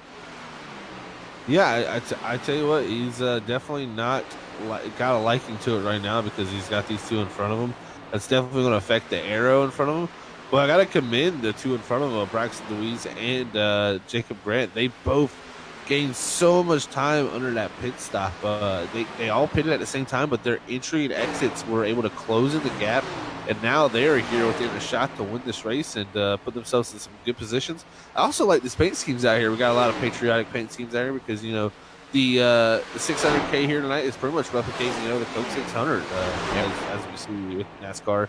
And drivers out here pretty much, emulating that, so they're running their patriotic schemes for Memorial Day. And I tell you what, some great-looking cars out there, and I'm glad we got them on the broadcast because my trading paints is not working for me. So I see these cars, but luckily, Robert, we have got trading paints here working fine for you tonight, and we're able to see these fine cars out here. Oh, well, thank God. Yeah. At least trading paints is working, right? Yay. Yeah. Yeah, sometimes you never know what's going to work. And it drives me nuts. Oh, well, trust me, I know. It's definitely a tough thing to keep in our back pocket. But thank you, everybody, again, like Lee's been saying all night, for tuning in. We appreciate all you up there as he's hitting the concession stand at the moment. Here is this 600K here tonight. It's a long, grueling race. I mean, we haven't even got to halfway yet, Robert. And yeah. There's a lot that's already happened, and I tell you, there's a lot more that could continue to happen as these guys are trying to lap the one of King and Washington here. Well, get on the back stretch. Here's the thing too is we've been talking about what these drivers are doing out here, racing and things like that. One thing we don't talk about though is and a lot of broadcasters don't talk about this, and we've done it, Zach. Sitting behind a wheel, running 250 laps. People don't realize how much energy that takes out of you and how your arms get tired. And depending on your force feedback or how you have your wheel set up, when you're done running 250 laps, you are just blatantly down tired. Oh, you definitely are. I mean, I've ran the full distance Coke 600 here, and I tell you what, that race is so long and so grueling, and this race, is coming pretty close to that length. I mean, this is a long race. I mean, for 250 laps, I mean, we're looking at 600 kilometers here tonight, first of all. But for 250 laps, you got to go. Let's see. You got to be going about it's 375 miles. That's what I thought. So 375-mile race here tonight. I mean, That's almost a 400 miler, which is a common occurrence for a regular NASCAR race. And I tell you what, it's grueling. Even though you're just in a sim and stuff, you get so tired. It'll blow your mind. It really will. How long these races are. There's no line at the concession stand, by the way. No line. Wow. Well, there's nobody in the stands. Everybody's enjoying. Oh, that's true. Okay, he got us on that one. I was going to say everybody's enjoying the race, but there ain't nobody except for the fans out on Facebook. So, hey, well, we appreciate all those fans out there, and like you said, no line. I'm gonna go check out that line real quick. So yeah, man, the pizza's hot. Just let you know, and the funnel cakes are awesome. So, yeah, I already ate funnel everything. cakes, baby, funnel cakes. I'll be right back. We need some reactions out there on Facebook. Funnel cakes. Hashtag funnel cakes. If we get hashtag funnel cake like going, that would be awesome. I could die a happy guy, and it would be good. Yeah, me too. Because that happened. Oh, I would be so happy to see hashtag funnel cake every broadcast. 114 of 250 complete. Gord continues to lead. DeWeese up to second. Granton third. Trenton Jump, I heard y'all talking about him. He's falling back to fourth position. Stafford in fifth. Then Gatorix. Hardison, Brakey up to eighth. Robert Kinney in ninth. And Austin Jordan up to 10th position. Yeah, Logan, he's up to, well, we got Spencer and Logan both up 21 positions there, Lee. So they're having a good run starting from where they started here in the race, all the way up, like I said, to 7th and 8th position here.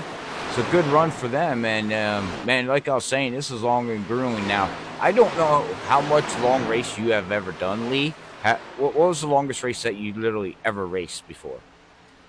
The 137 laps I did yesterday. 137 laps, okay. And were you sore when you were done?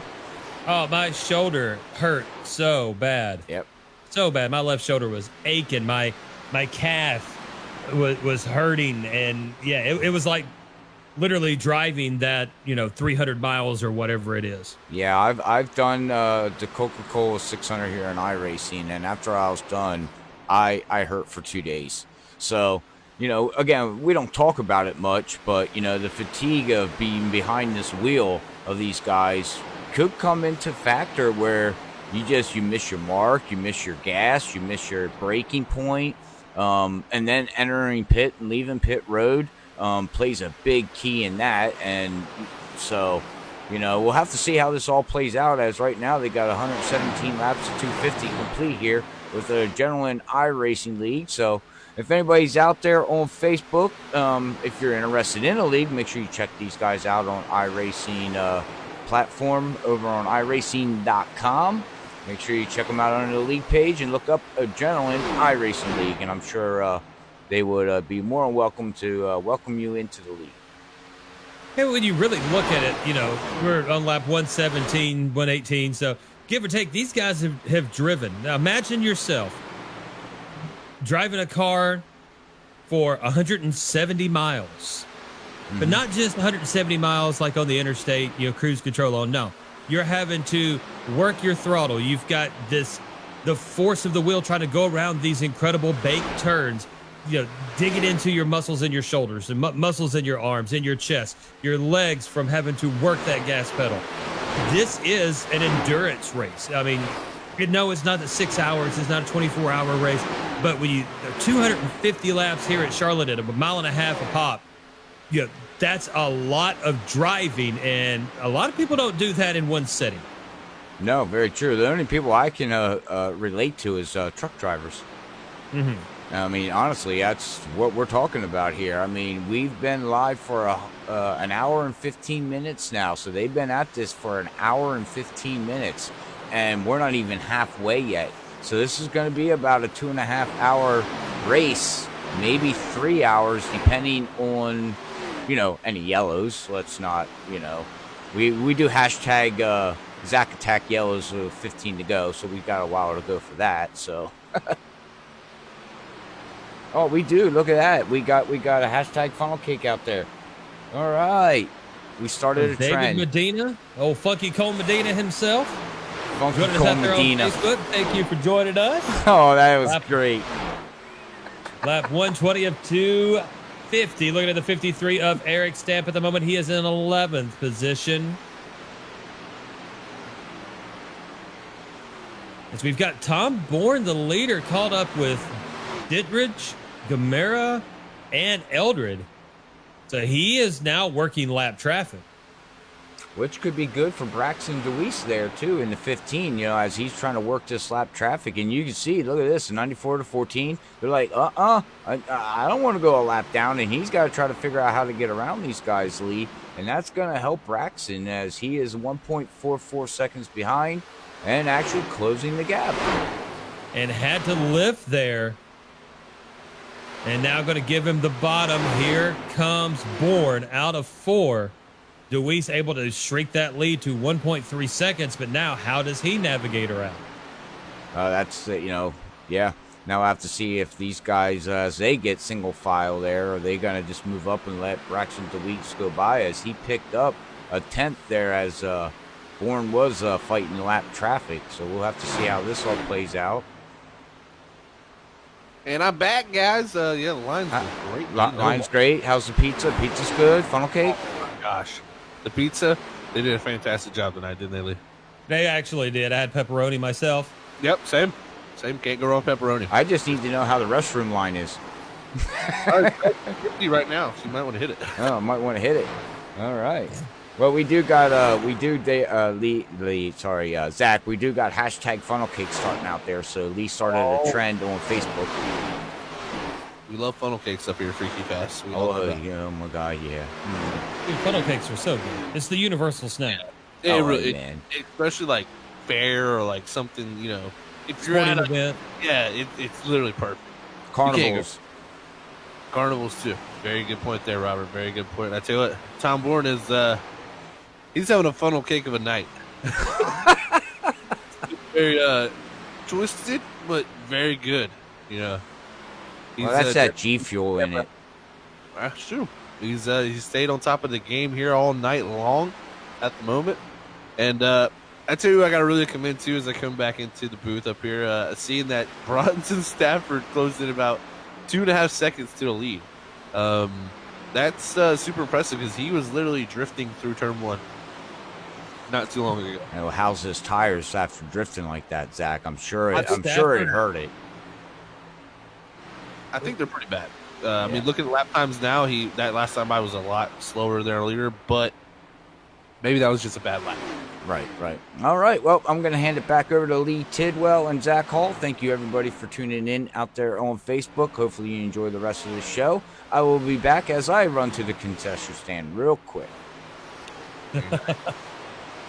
Oh, man. I was hungry. I had to get something to eat, Zach, so it was dinner time, they say, Lee, and your belly starts calling. You got to answer the call of your stomach because you won't be feeling too good. And, that keeps our energy up in the booth. I'm now re-energized, ready to go. I'm sure all these drivers out here, they wish they could hit the concession stand, but guess what? They're drivers. They got to worry about driving. Absolutely. One of the things me and Robert was talking about was not just what we're watching on our screen, but the physical exertion these guys are having to do 250 laps around a 1.5 mile oval. The physicality that it really takes. I mean, the most I've ever drove was 137 laps in the Las Vegas today or yesterday. That's the longest race I've ever done. I can't imagine doing 250 at Charlotte. And just to point out that this is a different feel. Like, I've done 6 hours at Spa, for sake, track we just hit, the Adrenaline Irish Cup Series not too long ago, a few weeks ago. I've done 6 hours there, and I tell you what, that place, my legs felt like they were going to fall off because just hitting the brake that many times and accelerating that many times. But I tell you, this is also a different feel. I've done the 500-mile races at Talladega and Daytona for the Daytona 500 and the 500-miler late in the season in iRacing. And the big thing about those races, you don't touch the brake, just like you don't here. But because your foot is pushing the throttle pedal down the whole time, your foot never rests. When you're lifting and pulling your foot back and forth, you're stretching your foot. When you got to hold your foot in one spot and then barely lift it up and then go back in, your foot gets stiff after a while. And I tell you that a lot of drivers after these 250 nights, 250 laps here tonight is going to be feeling that right foot pretty stiff after the end of this thing. Yeah, all you want to do is turn it in a circle, but you can't lift off the gas. So pit stops, you take that 13, 14 seconds just to sit there and work that ankle and then jump back in it. We're looking at the number 6 of Rodriguez. I like that car too. That's I'm pretty sure that is a. Oh man, I'm trying to remember the guy's name. It's Fernandez is his last name, of course. I'm just trying to remember his first name. I can't remember, but he drove in the Busch Series for Hendrick Motorsports at one point, and that was the style car he had there. That like almost Lowe's car with the colorful stripes on it, almost like some bubble gum or something. It reminds me of that. I don't know if you ever know that one gum, Lee. It's oh gosh, it's like Fruit Stripes. yes, fruit stripe gun. Yes. How did I pull that out of thin air? Yes, that gum is so good, and that's what that car reminds me of. So I've always been a big fan of that car. Yeah, that gum is good for about 12 seconds. Exactly. You first bite into it, chew it for a little bit, you get the flavor, and then it's like, well, this is just something to chew on now. It's no flavor, but it's good for 15 seconds. We'll admit that. Looking at the 51 of Evan Coleman. Excuse me. Coleman's got Smith and Rodriguez in front of him. Rodriguez running the 20th position. Caleb Smith running the 21st. Evan Coleman in 13th. Altice and Dittrich back behind him. So we are in lap 134 of 250. 117 laps to go here this evening. And thank you everyone for joining us here on Freaky Fast Broadcasting for the Adrenaline iRacing Cup Series from Charlotte Motor Speedway. The 600K event for the Adrenaline iRacing Cup Series. 250 laps at a mile and a half. How many miles that make it, Zach? 375. That's like driving to vacation. Yeah. I mean, it's kind of mind-boggling. Like how many laps, how far a distance these drivers are going to travel tonight around this mile and a half racetrack here. I mean, it's intense. It's definitely the longest race. I'm pretty sure it's the longest race I've ever broadcasted for sure. And that's that in itself is it definitely just like it's difficult for the drivers there. I feel like it's difficult for us too. But the way the drivers out there are racing, it's making it pretty easy for us here for 250 laps. As it's already got past halfway, and I didn't even notice it. Yeah, they are just tearing it up, and these long green flag runs are definitely helping. And, we're still running 31 second laps. Yeah, the fall off here tonight is not considerable. I mean, it's, we're looking at about 29.1 when you take off to about 28.9. So about 2 seconds of fall off, but still, once you get about that 31.0 point, it seems like you either run 31.0 or 31.1 to 2. So, these top drivers right now really just having to be consistent, and that's what this package, in my opinion, more than anything, is all about, is consistently hitting lap time over and over again. Because it's literally, you get to a point with this V7 tire model where you just can continually hit that lap time over and over again if you are using them right. So, it's something we see, and seeing a lot of trend of that here tonight. And I tell you what, Tom Bourne, he is, this guy has just been unstoppable so far in the 54. He's definitely, Charlotte is his place, I would say. Yeah, we're looking at the 9 of Spencer Hardison. In front of them is Gatorix and Ryan Huff. On fresher tires, but down a few laps there. And Gatorix politely lets them on by. And I got to commend a lot of drivers, too. We've seen a lot of drivers, if you look at our results page for iRacing. I mean, just the whole entire field is jumbled up. I mean, you got drivers that have drove from 25th to 3rd, 28th to 7th, 29th to 8th. I mean, it's a lot of drivers driving up through the field, and a lot of drivers who qualified up front not having the greatest race, personally. Trenton Jump, the only one in the top 15, sitting where he started. That's in 4th position. Can Jump get his first win, or will Tom Bourne continue to just cruise away here at Charlotte? Looking at the 61 now, Bronson Stafford. Stafford will be sitting in that 5th position. Looking at Trenton jump.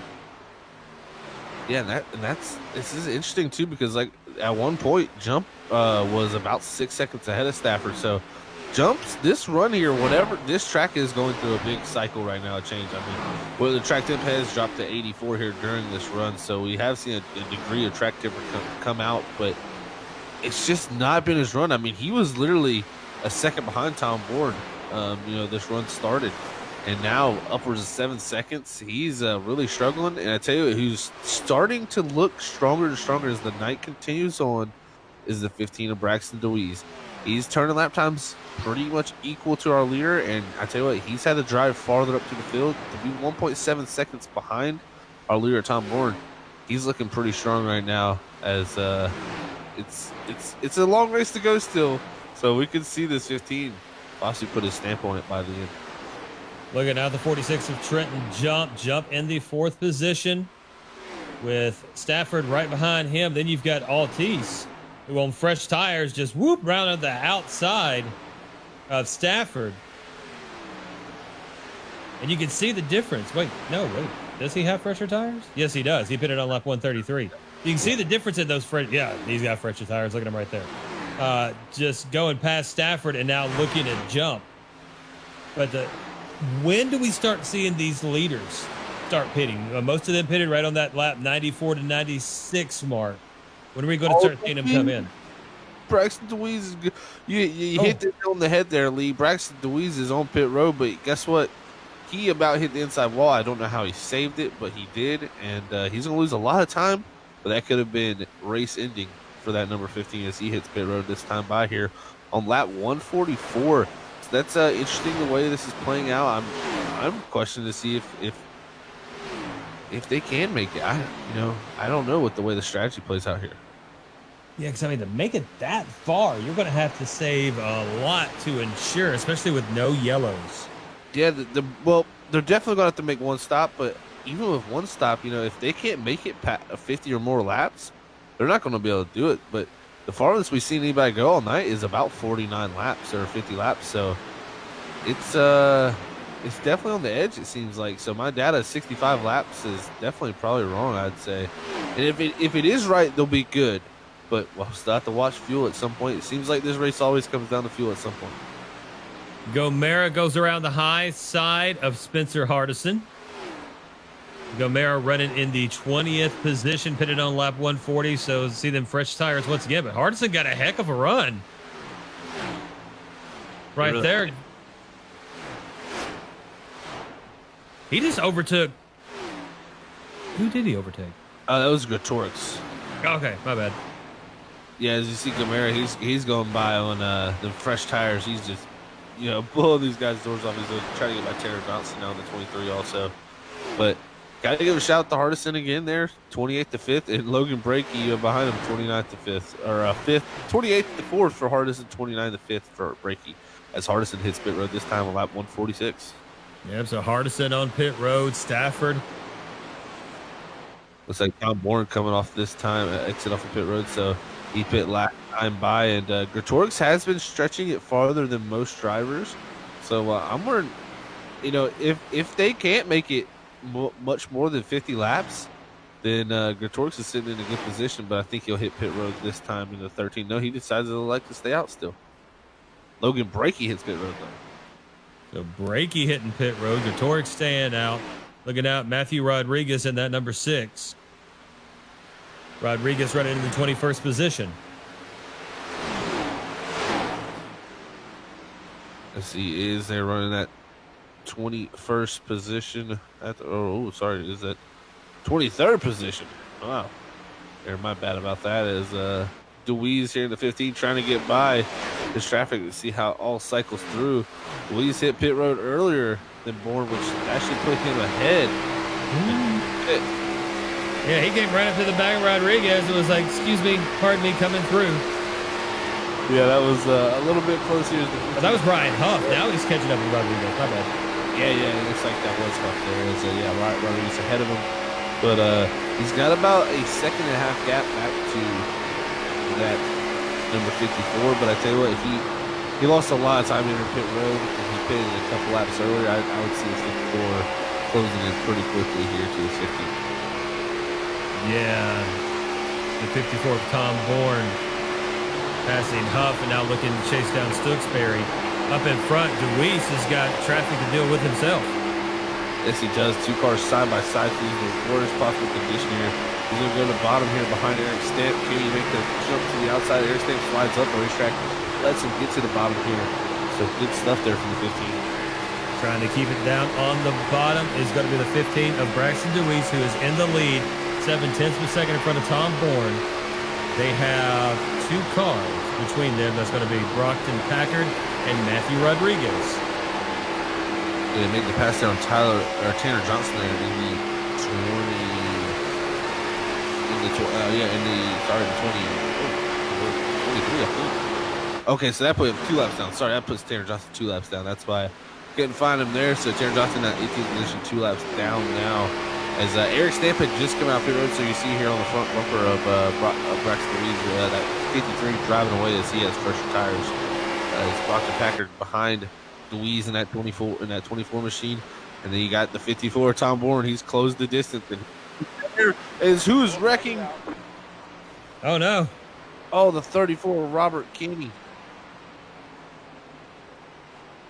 So Kenny eats it. See what happens with him. He just loses, gets a little sideways and touches that apron, tries to collect it up. Woo! Was that Stooksbury who almost ate cheese coming off of that? Oh man, look how close it's going to be here for the 19th Tyler. Yeah, so close. Oh man, wow. We'd have had to have a medic. Yeah, and an airlift to Charlotte Memorial.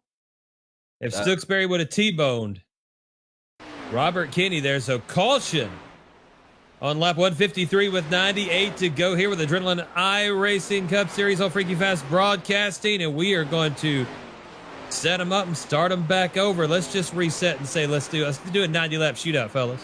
That's right. It's going to be under 100 to go, and looking there at what happened to Robert Kinney, he had just come off pit road, guys, in that 34, and I think that was a victim of cold tires. He got a little bit loose. It broke loose on him there entering the 3 and 4. It touched the apron one time, and when it touched the apron, he lost it again. And you can see here on the replay, look at this from Stooksbury's point of view. He had nowhere to go either. He's like, go low. Woof. Hope he had on his brown pants. Yeah, and he picked right. That was a 50-50 chance there, I think, of him making that. If he picked right, he wouldn't have made it. If he picked left, and you see what it worked out for him. But, man, this is going to change the whole complex. This race brings Bronson Stafford back into the picture as he's going to hit pit road here. Trying to see the tire limits. We have 7 tires here tonight. I don't think these drivers are going to have too many issues with the tires, the amount of tires they have. Yeah, so we'll have to see how it shakes out after all the pit stops as we are on caution number 2 with 97 laps to go. As Funky Cole Medina says, pit party brought to you by Mountain Dew.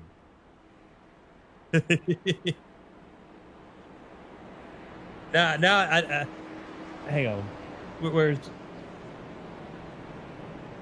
Well, I mean, I'm a likable guy. I don't know if you know this or not, but I'm a likable guy. Yeah, and at times I'll agree on that. People will gravitate towards me for one reason or another, either through pure admiration or pity.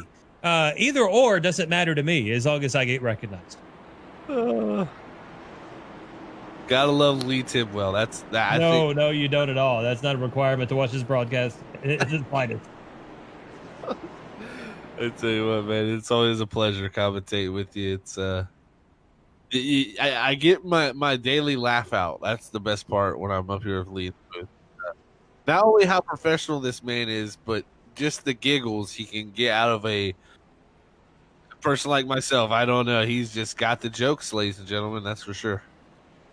Yeah. And there's the Pit Party Mountain Dew being opened right now as we're going to start looking at how everything's going to shake out.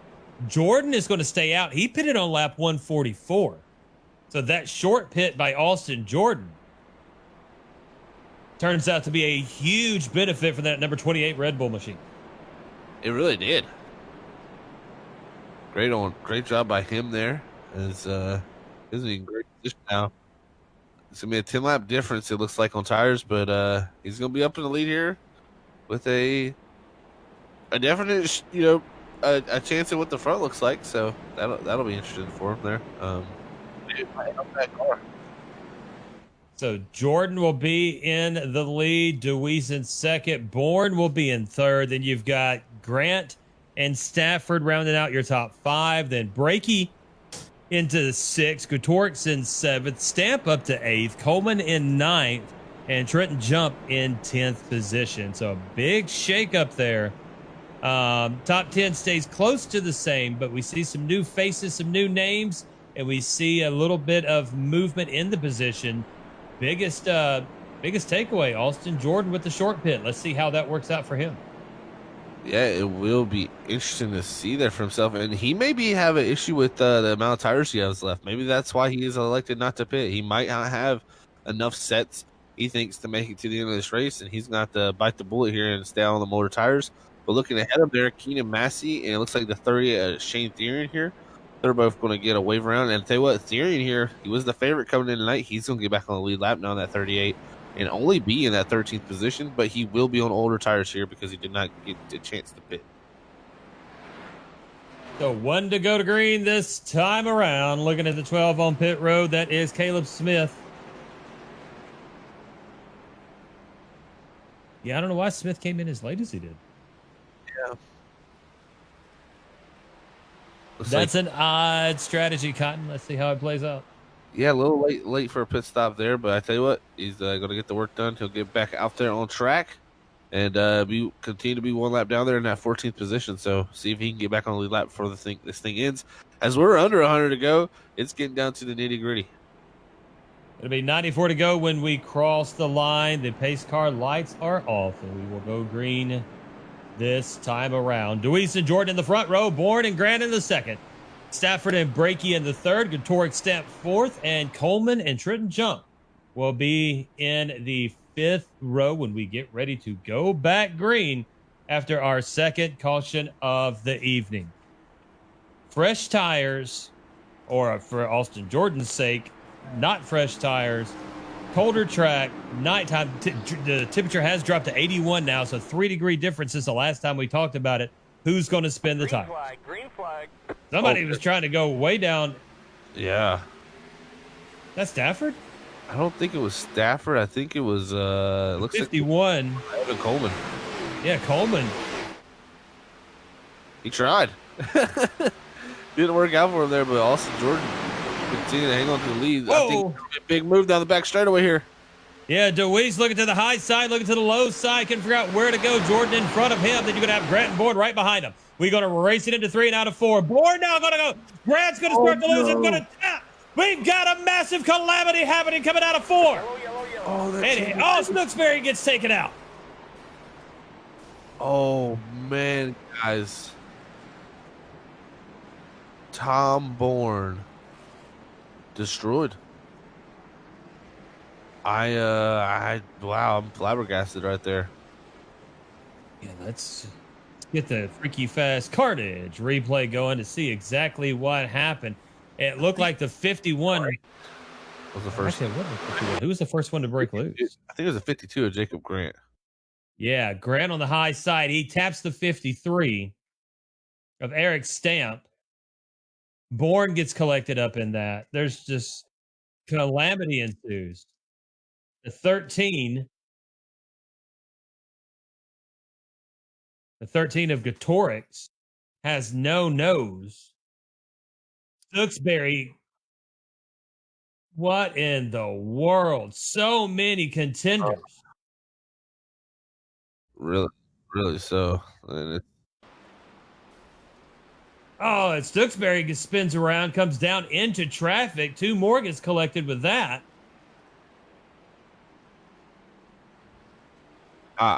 This changes the whole complex race. I mean, you have a lot of cars that were really fast race cars that are now really torn up. I mean, Tom Bourne, his car is destroyed. He's not winning this race with that 54 anymore, and that is personally heartbreaking for me because that man right there was dominating this race so far. But that shows you for a 250 lap race, you always gotta stay. You never know anything can happen in racing. Really, it's just the unfortunate fact of it. And I tell you what, that just happened so quick on cold tires, and we see the calamity there is a lot of damage for a lot of drivers. And they're trying to shake up the field as to when the caution came out. So Jordan, that short pitch looking better and better. Yeah. Deweese will be in second. Brakey moves up to third. Spencer Hardison into fourth. Evan Coleman into fifth. Packard up to sixth. Trenton Jump in seventh. Gutorix is in eighth, but he is all kinds of messed up. Same thing with Tom Bourne in ninth. Therian up to 10th. Oof. And points there, Bronson Stafford, night over as he's sitting on pit road, major damage on that 61. And that's going to be tough for him here as he could possibly lose the points lead here tonight. Because here tonight, he had about a 37-point gap. But still, that's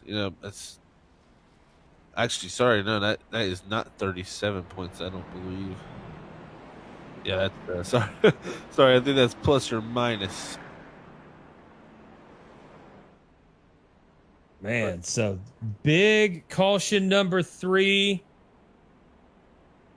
with about 92 laps to go. We're at about 93, excuse me, when this came out. But man, that took out so many of the contenders. It has shaken up the field. It has shaken up the possibilities. It has shaken up the strategy. It really has. Another driver who was involved in that too, who just got the wave, was the 38, Shane Therian. He got through it, but he did get some nose damage on that 38. So he was the favorite entering tonight. He got in that early incident where he had some connection issues, had to pull it over on the racetrack, and it brought the caution out. And now he's back on that lead lap into 8th position, but got some nose damage. So we'll have to see how that shakes out for him there. Yeah, and the temperature is still dropping. The temperature now down to 80 degrees, and we talked about it on that restart, is wondered about spinning tires and getting loose, and that's exactly what happened coming out of 4 as the 52 of Jacob T. Grant got loose on the high side, and then kind of like we talked about before, it looked like the interstate in West Texas after a pileup. Yeah, definitely. It definitely looked like a huge pile up there. Fortunate for a lot of drivers out there. But this opens up the door for a lot of drivers too. Look at Logan Brakey in the 3rd position, Spencer Harrison 4th. I mean, these drivers 29th and 28th starting positions. Brockton Packard 22nd to 6th. It's all over the place here, as we only have 2 drivers that started in the top 10 in the top 10 of Evan Coleman and Trenton Jump. Very, very interesting. And we are 1 lap to go, or half a lap, let's say, to go until we go to green. We will have 89 laps to go once we cross the line. Deweese and Jordan will be in that front row. Brakey Hardison in the 2nd. Coleman Packard in the 3rd. Jump and Therian in the 4th. And then Robert Kinney and Eric Stamp will be in that 5th row. We have 10, count them, 10 cars on the lead lap. Been a tough race so far. See who can get the most out here in this last phase. Pace car will pull off, and Jordan will lead them to the line. You can see that restart zone, and he jumps it before that there. Jordan will pull out into the lead with Deweese right behind him. Racing it down into 1. You're going to have Brakey and Hardison door to door, and Therian and Packard coming out of 2. Nice run here by Deweese on that high side. Jordan's going to be on the bottom. We're going to race it into 3. Austin Jordan on the bottom. Now we're going to go 3 wide into 3. Back behind him. And, man, I don't know who that was that lifted, but thank goodness that they did. As we're starting to mix it up. Look who's in 3rd. Look at That's Therian. Yeah, with that nose damage. coming up. DeWeese going to work the high side now on Jordan. Going to overtake him for the lead. Therian now with a nice run. We come out of 2. DeWeese in the lead. Jordan in second. Therian's going to try to make it run on the high side. Back behind them is Spencer Hardison, who actually led off and kept it from going 3 wide. He moves up into 4th position. Behind Hardison, Brakey and Packard's going to be door to door. Oh, man, what racing we got going on now?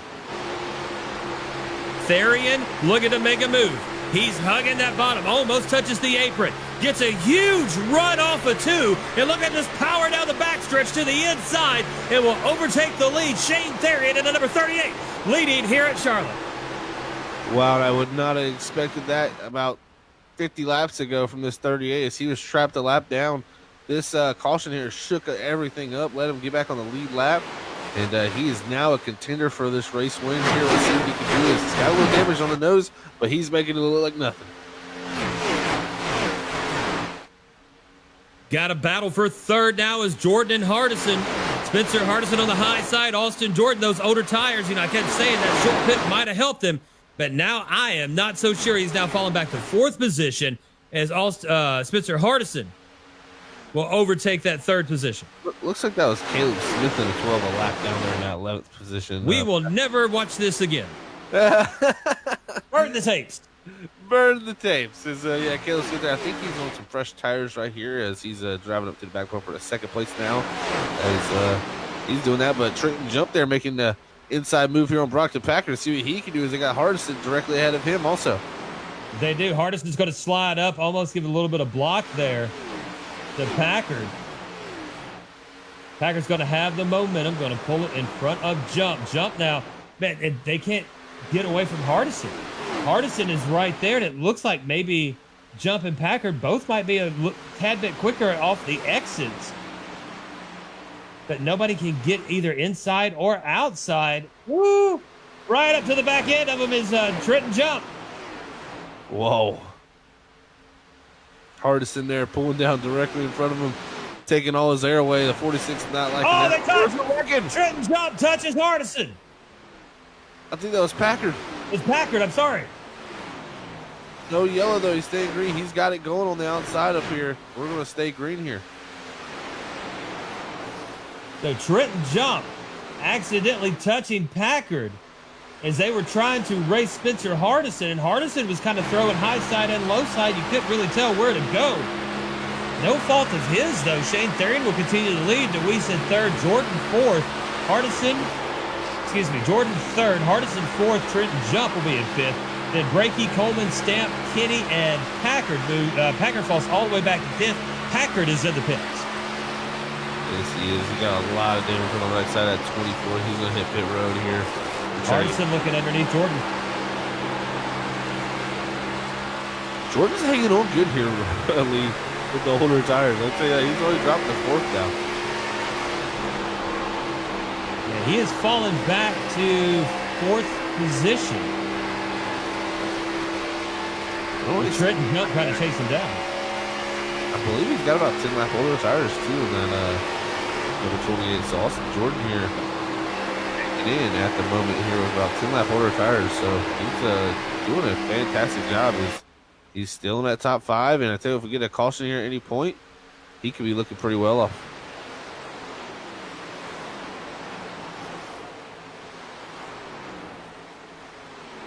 As we're looking at Jordan now in that number 28, he is in 4th position, trailing Spencer Hardison. And then Trenton Jump now almost to the back. Jordan almost scrapes that wall coming out of 4th. Very close. See if Jump can do something here as they go down the 1 and 2. He's definitely got the fresher tires here. You see the run. Right, got the run. Yeah, but Jordan slid down in front of him now. They're going to pull it out of 2, run it across the high line, and let's see if Jump will be able to get that nose on the inside. Jordan still got enough horsepower and tire to ride that lower line. Doesn't have to rely on the high line just yet, and able to hold Jump off. That's impressive, man, on the older tires. 10 lap older. He's doing a fantastic job to hold these guys off as Coleman and Brakey bound. Yeah, that's what I was just witnessed was Coleman and Brakey side by side going through 1 and 2. Coleman in front of Brakey now. As Trenton Jump did overtake Jordan. Now Coleman trying to chase down Austin Jordan. Those older tires could come back to bite. Yeah, look, that's what announcers are paid to do. We're paid to we're paid to build the drama, the hype. So yes, 5 laps to go. I talked about how great of a decision it was to short pit. Now I'm talking about how dumb it is. That's just because it suits the need at the moment, people.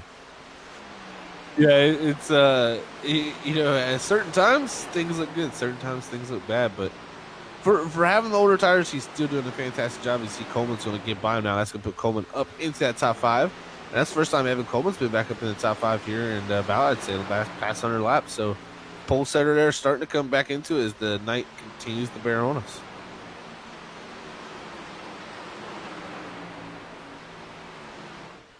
The Therian, DeWeese, Hardison, Jump, and Coleman will be your top 5. Jordan in the 6th position. Now Brakey to the back of Jordan and looking to pass him and start to work to crack that top 5. I tell you what, Brakey's looking good. You got a lot of good looking cars, and I got our producer Robert here asking about the paint scheme of Evan Coleman, and that's a Robert Moyer special right there. He was all about that car right there. He ran that a lot, so that car is special in Robert's heart, I'm sure, as it goes around the first track here in the 5th position at the moment. I tell you what, Therian, he was the favorite we got in our notes here today. And I tell you what, he started off this race looking good from his 10th, 3rd position, got in that top 5, kind of rode around, had some trouble, went a lap down. Now he's back on the lead lap, and a lot of top contenders have been taken out by that wreck. And I tell you what, he's looking strong, but DeWeese is going to be someone he's got to worry about. DeWeese has shown all night he's been super fast in that 15. All right, so a question for people like me that don't know, or new people to the Freaky Fast broadcast. So when we're looking at our scoring pylon on the left side of the screen, the numbers that are not highlighted in blue, why are they not highlighted? Like Therian and Kenny in the top 10. Ah, okay. So it has nothing to do with any statistics that you might want to know at home. It just means it's the first time that they've shown up on the Freaky Fast data page, and the first time we've imported their info. So I was curious. I was watching the rebroadcast of last night's race with me and Sam Dyer on the call, and I was like, why do some of these drivers not have the little blue box? Does that mean that they've let it lap? Does that mean that, you know, what does that mean? And honestly, it doesn't mean anything.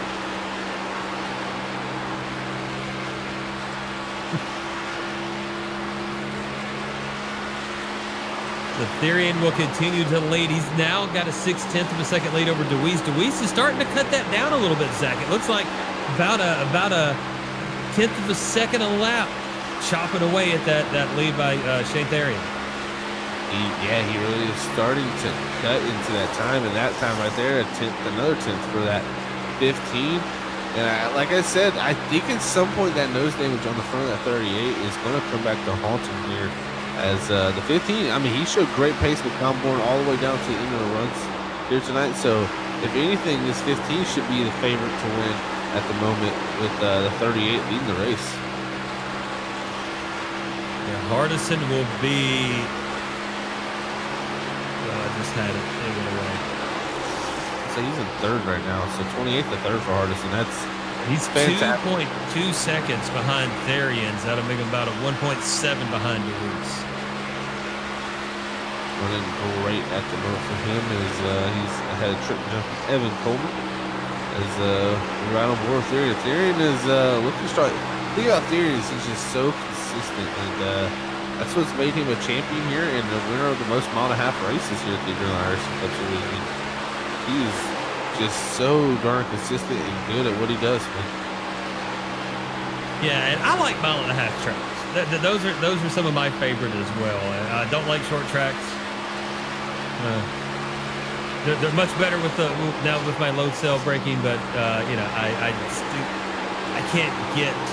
I can drive the track. It's when you get around people and you don't know where they're going to start braking or where their acceleration zone is. And without racing in a league where you learn tendencies of people, you just jump into an official race or even a hosted race, but you don't know, the tendencies of these guys and gals.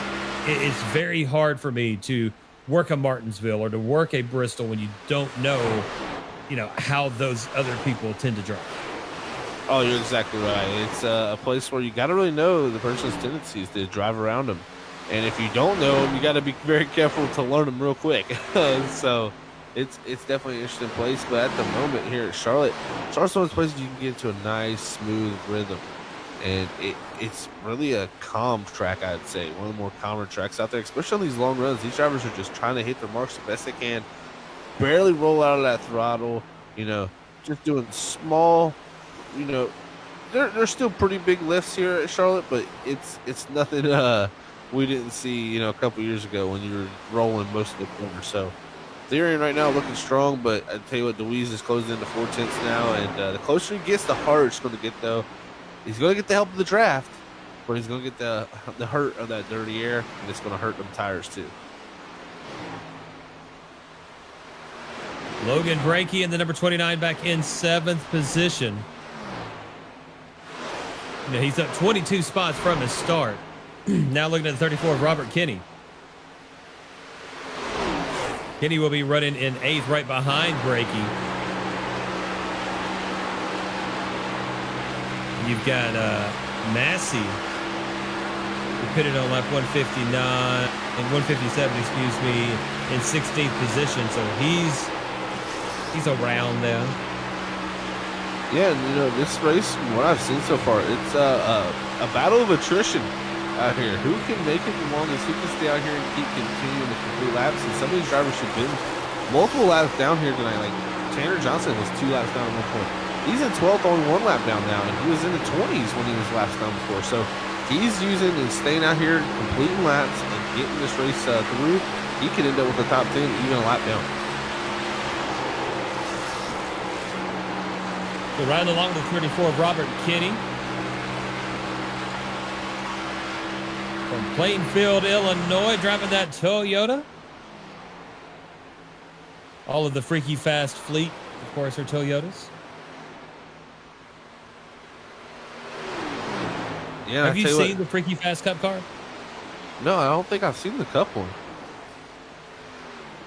Oh, I just heard that Robert hasn't even seen it. I'll have to send you guys. So, Robert is the entrepreneur of Freaky Fast, but I don't think he even understands how many Freaky Fast cars there are. So there is a Freaky Fast Super Late model.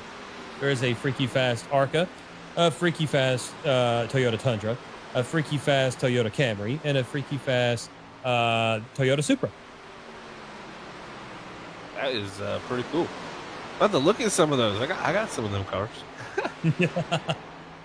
Yeah, as I was moving my way up through the classes, I would holler at Dave Bush, the official painter of Freaky Fast, and be like, "Hey, I've got my C class. I need a truck, and then I've got my B class. I need that Xfinity card." I had the Cup car from when he ran it.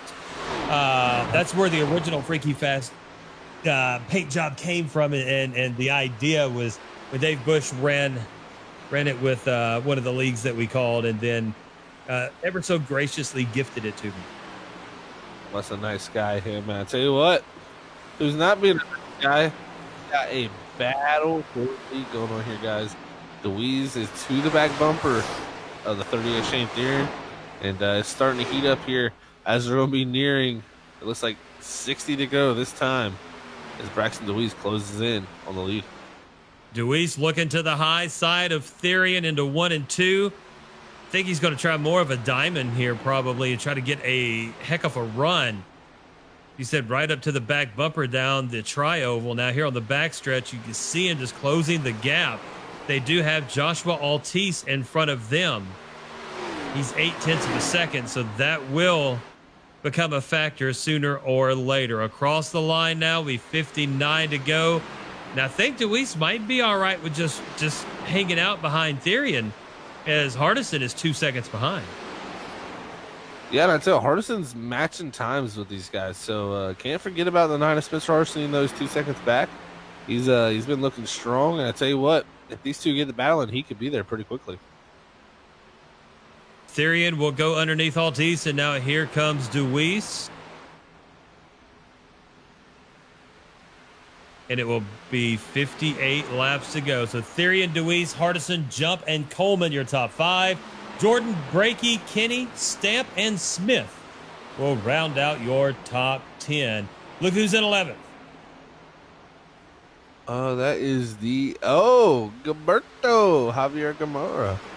Yes, sirree. Putting money on him now. Book it. Oh, wow, he's from San Juan, Puerto Rico. So shout out to Gilberto there. I need him to get his lap back first, but then he'll win. Yeah, he's close. How close is he to Caleb Smith is the question. Caleb Smith here across the line a second ago. Gilberto crossing the line now. So a few seconds behind Caleb Smith still for that lucky dog. But I tell you what, you never know what could play out here. Gilberto could be looking at a top 10, possibly a top 5. He could get back on that lead lap in this 94. And his car looks pretty clean, too. Looks like he stayed out of the majority of the mess. It really does. It's just a little bit of right side, right front damage. But other than that, that thing's clean.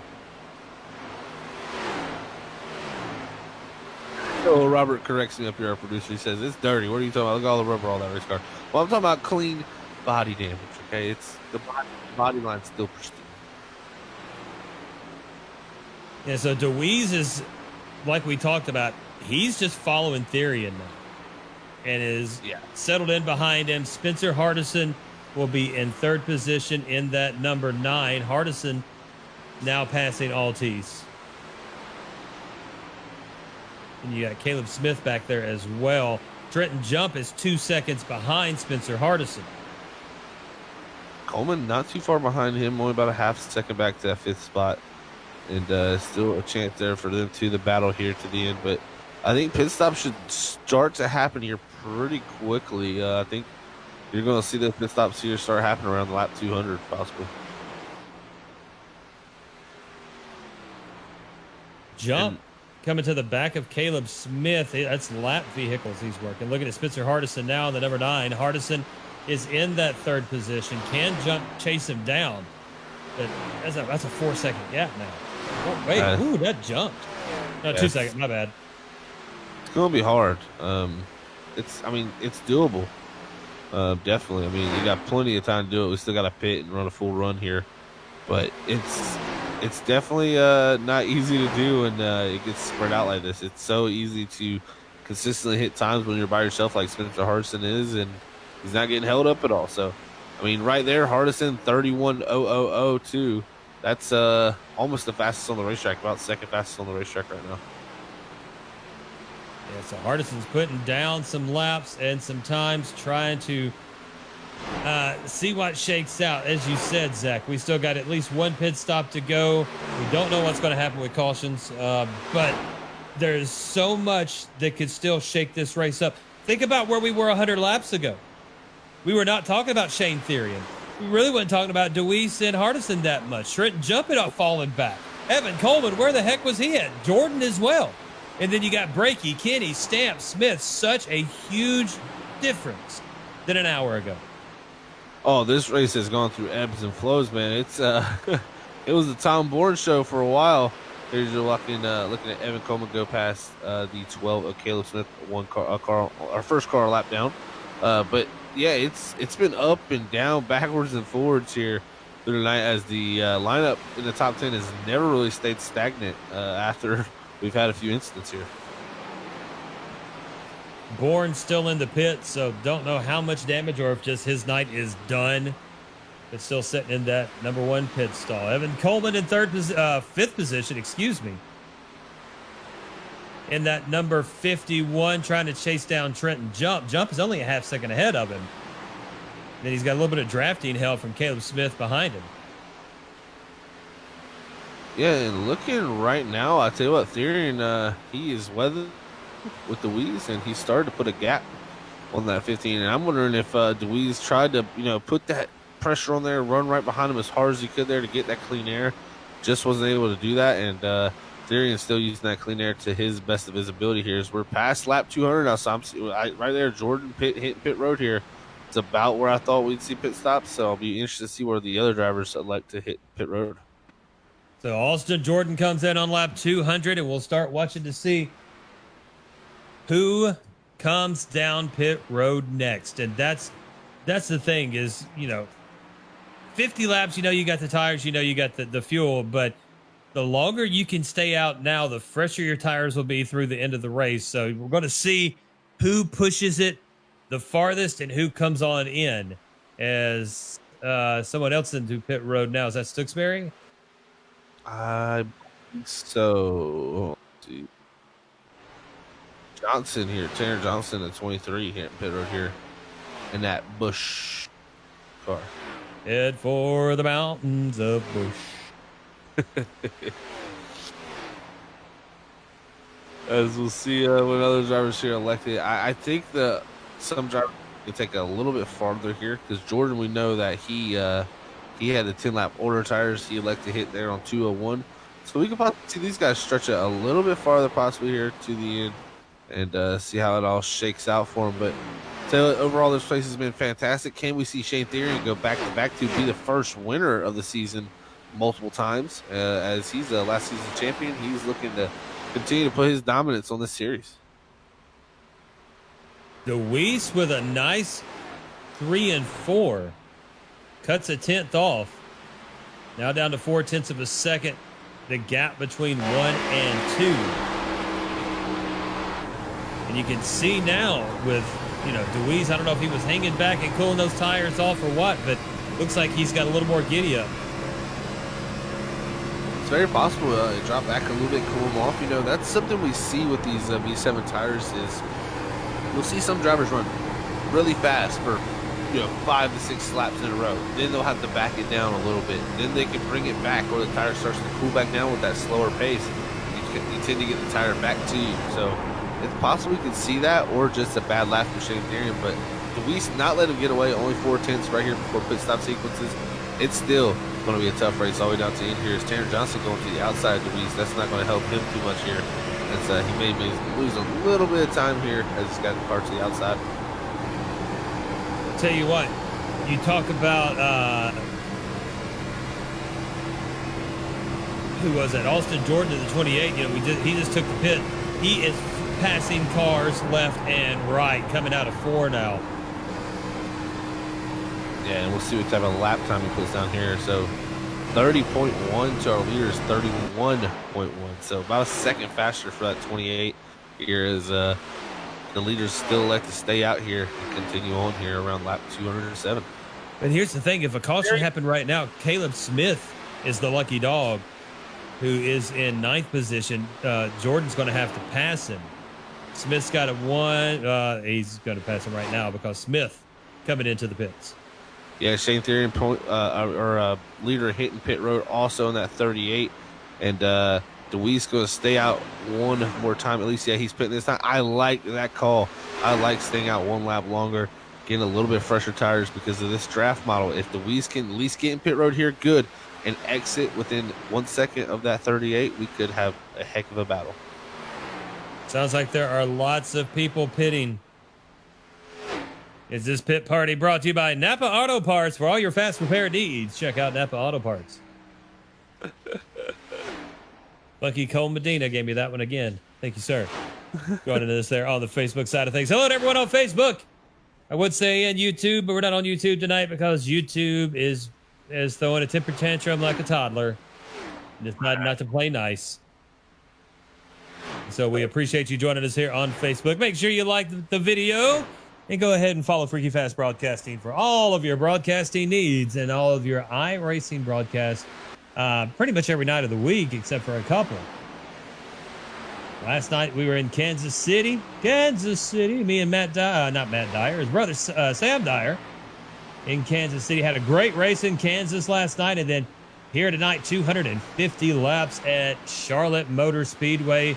As you can tell, the sun has went down. The track temperature dropping. Actually, it rose back up to 82. It's 9:47 sim time, so approaching 10 p.m. Yeah, it's this track, it stays so it's keeping the warmth with all these drivers out here running these green flag laps. So continue to stay pretty warm here even late into the evening. for this field here. Therian has caught up with Jordan. Yeah, he has. He's caught Jordan now.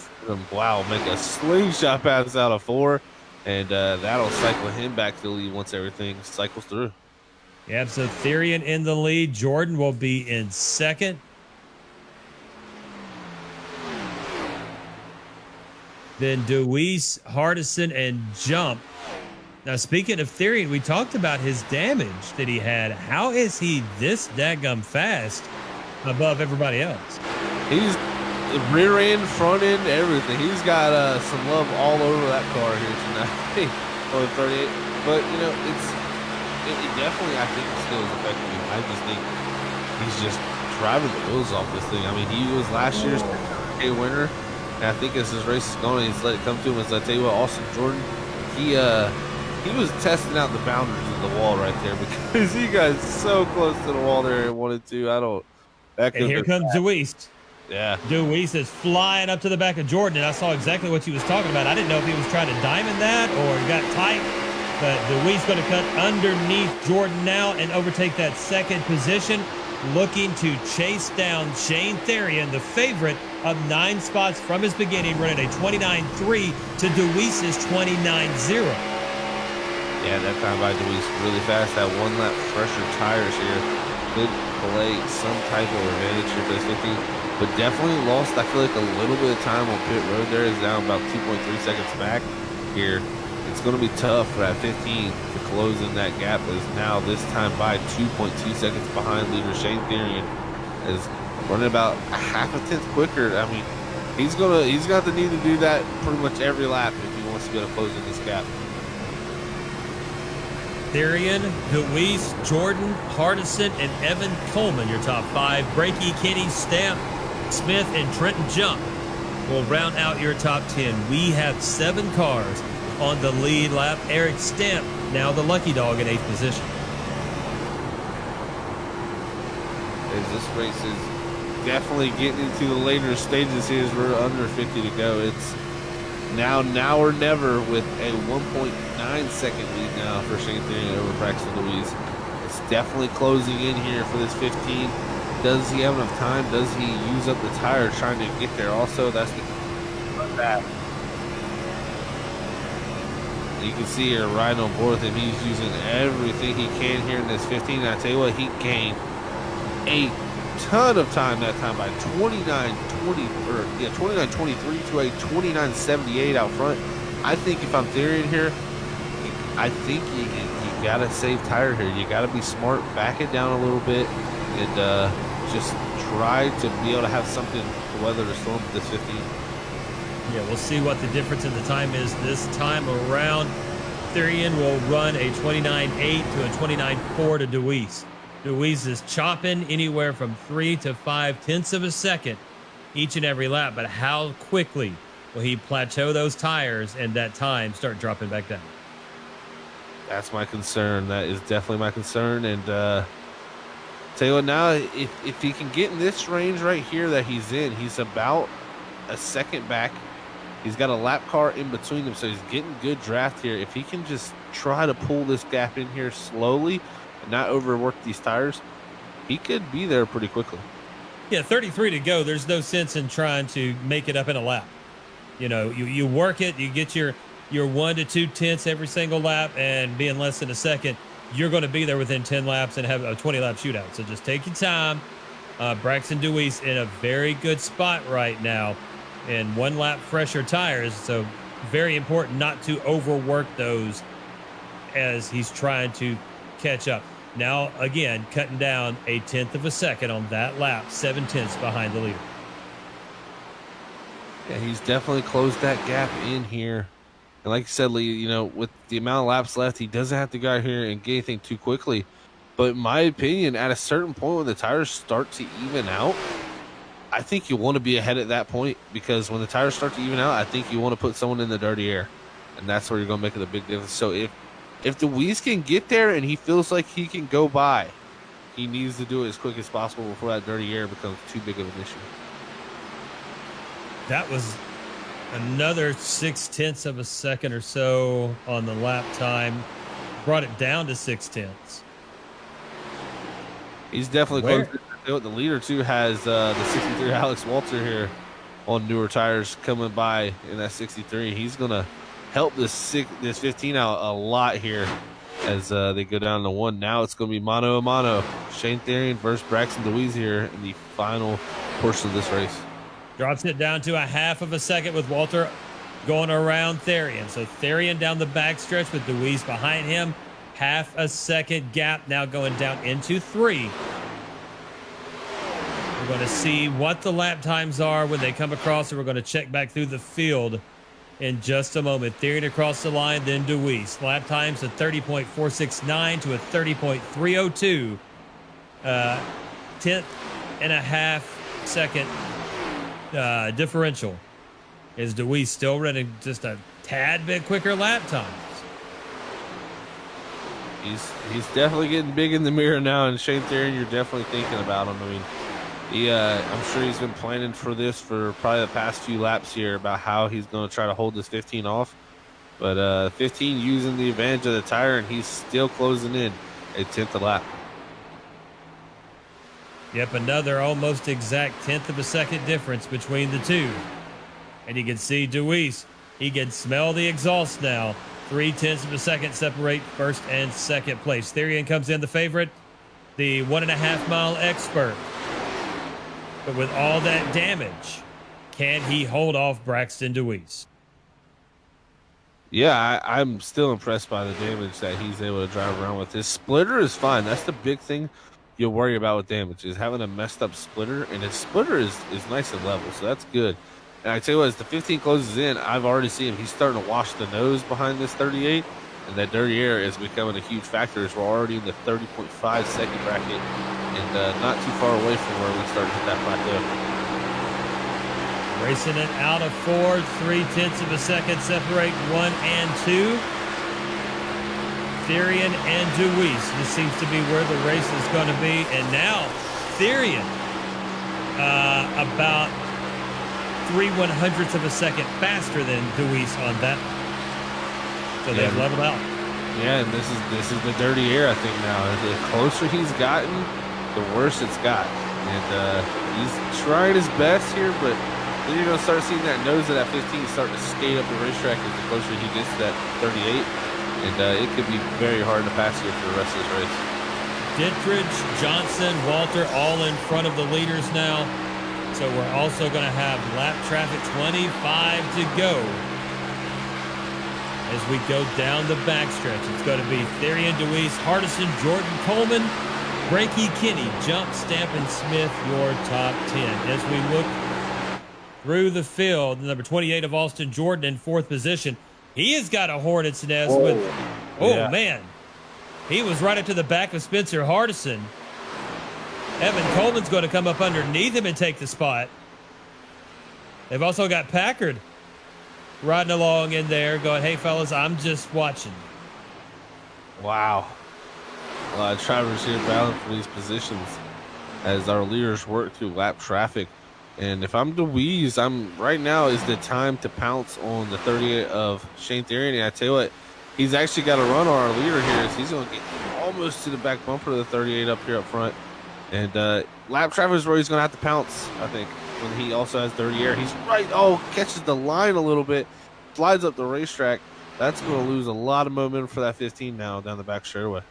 Yeah, he had finally caught up to that rear bumper and was right there on it. But as you said, touched that apron just a bit, had to get off of the throttle.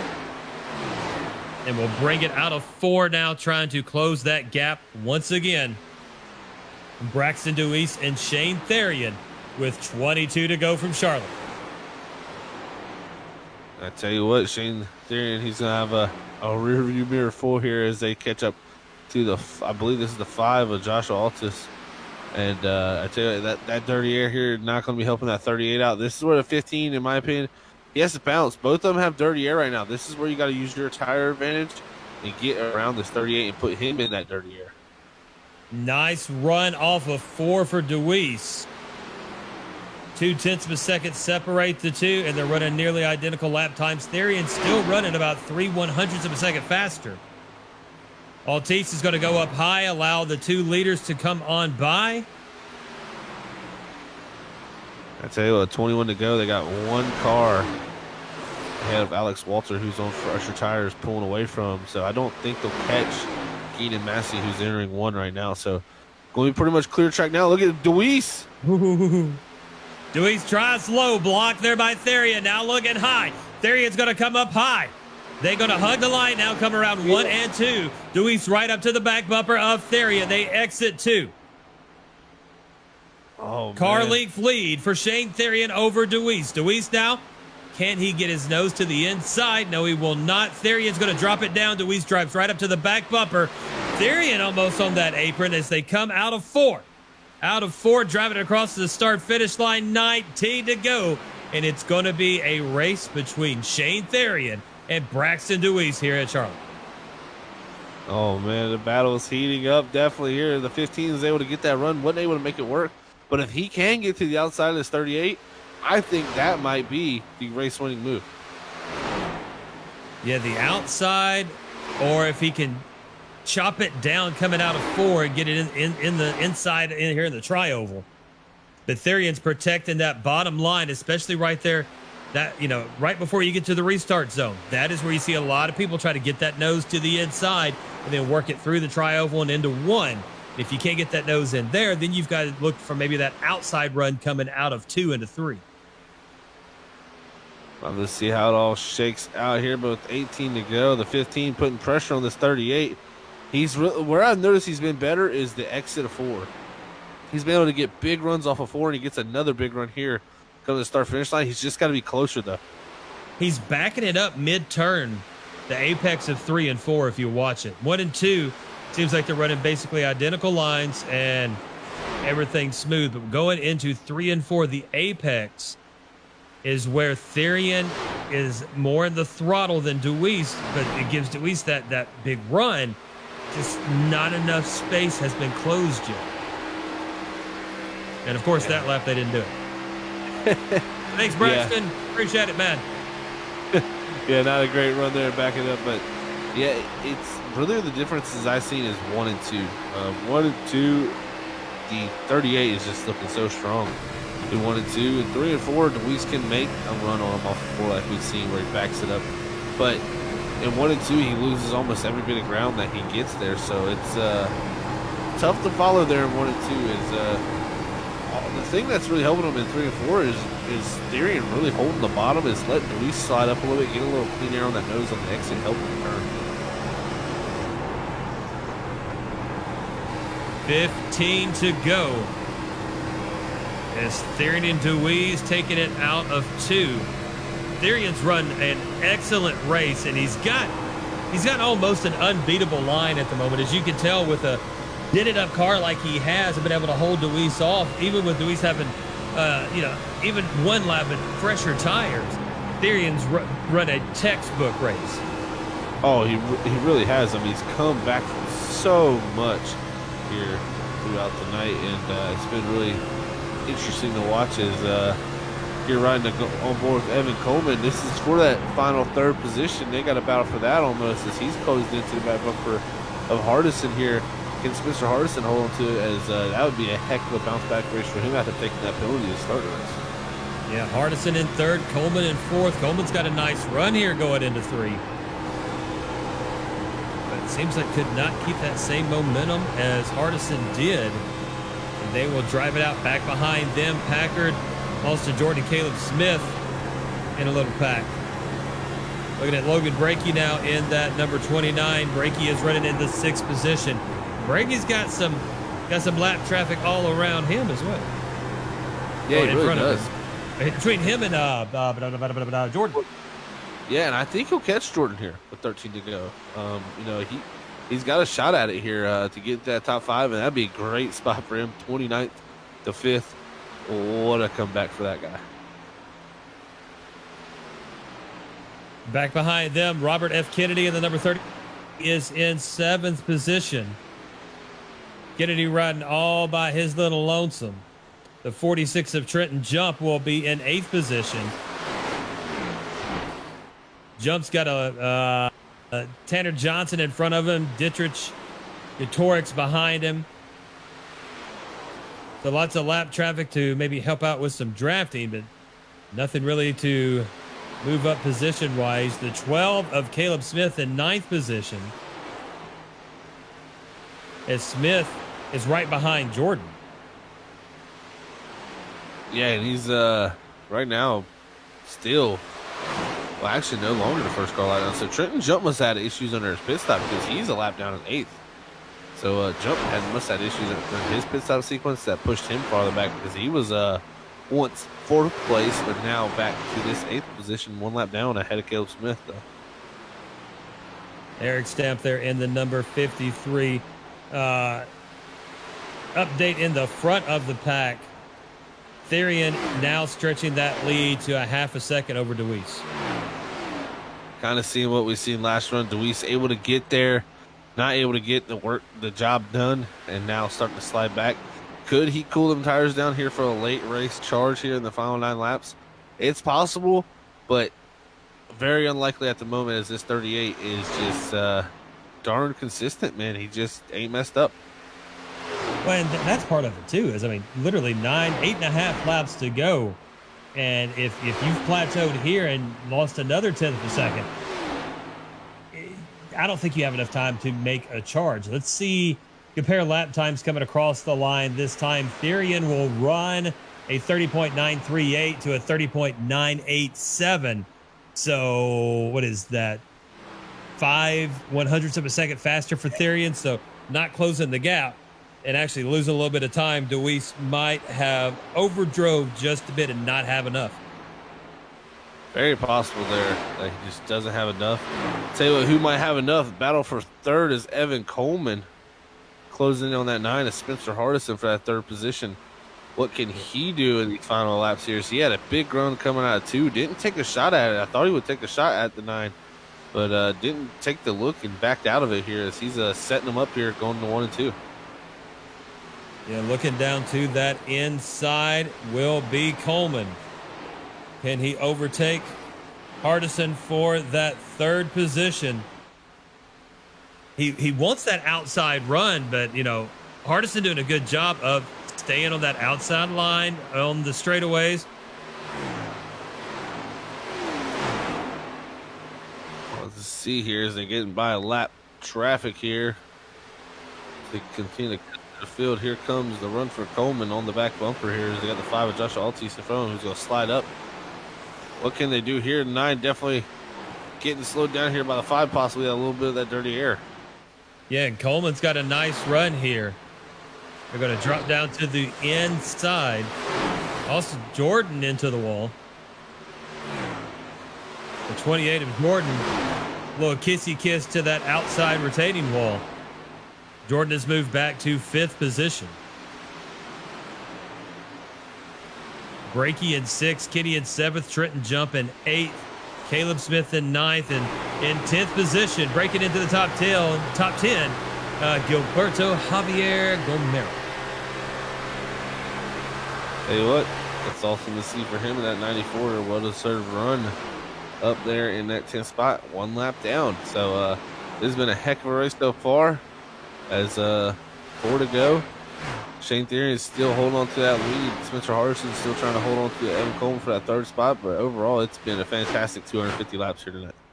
Yes, sir. And as you said, 4 to go. Deweese starting to make up a 10th of a second a lap. Now 0.3 of a second behind Shane Therian. He's not done yet. We come across the line, it'll be 3 laps to go. And 2 tenths, or 1.5 tenths faster for Braxton Deweese. Deweese trying to chase him down. 3 laps to go as we exit 2. Therian to the high side, right in against that wall. Right behind him will be the 15 of Braxton Deweese. We head into 3. Therian will keep it off of that apron, but much tighter to the bottom will be Deweese trying to get that slingshot coming out of 4. We come through the restart zone across the start-finish line. It is 2 to go. 0.2 of a second difference. A 10.5 faster was Braxton Deweese. Deweese now going to race it out of 2 and look to get that momentum once again on that high side down the backstretch and work the draft out. Fluctuating between 1 and 0.2 of a second lead for Shane Therian. We exit the backstretch going into 3 and look at Braxton Deweese running that slingshot almost off of 4 again. It's going to be white flag time, Zach, when we cross the line. Will he have enough? We'll have to see here one final time, guys. Can Louise mount a charge? Doesn't do it through 1 and 2, but we'll see if he can do it in 3 and 4. I think if he's not on the back bumper going into 3, you don't have it. I just don't see it happen. Yeah. Arian going to bring it into 3 as he ran basically the perfect race tonight. Exit 4, and we'll come across the line. Ladies and gentlemen, your winner here tonight at Charlotte, Shane Therian. Braxton Deweese will be in second position. The number 9 of Spencer Hardison. Coming out of 4 now, Hardison and Evan Coleman. Coleman didn't have enough to catch with him, so Coleman will finish in 4th, and Alston Jordan in that number 28 will finish in... No, Break did... Who got 5th? Breaky got it. Break. Breaky got him on the last lap. I missed that. Yeah, he did. Looks like Jordan... yeah, he did get him on that very last lap, past him going into 1. Crazy. Great spot. What a finish here tonight. What a finish. What a race. 250 laps with the Adrenaline iRacing Cup Series from Charlotte Motor Speedway. And Shane Therian, the favorite, the 1.5 mile master, will be your race winner as he comes through the chicane and will be heading to that start-finish line for the celebratory burnout and donuts. Ooh, donuts. Donuts, donuts, donuts. Not quite as good as funnel cakes, but, you know, they will do. But there's your winner, the number 38 of Shane Therian. In second position will be Deweese. In third will be Spencer Hardison. And there is our celebratory donuts right there. When we come back, we'll have the top 3 finishers here in the booth with Zach. Don't go anywhere. Post-race interviews coming up next here on Freaky Fast Broadcasting with the Adrenaline iRacing Cup Series. We'll be right back.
All right, we are back here, everybody, for our post-race interviews here tonight from the Adrenaline iRacing Cup Series here from the Charlotte Motor Speedway for 250 laps for their Charlotte 600K. Man, what a race it was here tonight for round number 5. As we got our back-to-back winner here tonight, Shane Therian.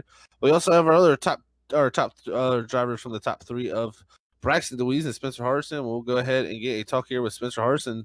See what his thoughts tonight are on driving from that 28th position to 3rd. So let's see what Spencer Hardison has to say in that 9 car. Hey, Spencer, second in the booth, man. You got a copy? Yeah, man. Hey, Spencer, man. Well, a fantastic race for yourself tonight in that 9 machine. Long race here tonight, 250 laps, 600. The 600K here as you guys run. And man, I tell you what a drive for you, starting from the back of the field and having to drive through. How's that feel to drive all the way to third? It was definitely a good one. That's since I knew I was going to have to start in the back this week. The focus was totally on long run pace, and it definitely showed. Definitely couldn't have touched either of the top two. They were on another level tonight. They had the short run and long run pace. So would have loved to have been able to got up there with them, but to start last and to finish in the top three, I'll definitely take that any day of the week. Yeah, definitely a great finish for you. 5 races into this season here. This is your first top 5 of the season here. So great momentum there for you there. You think you can carry any of that to next week at Pocono? And how do you think you'll fare at Pocono? Definitely should have been 2 top 5s in a row. Got taken out last week, but it is what it is now.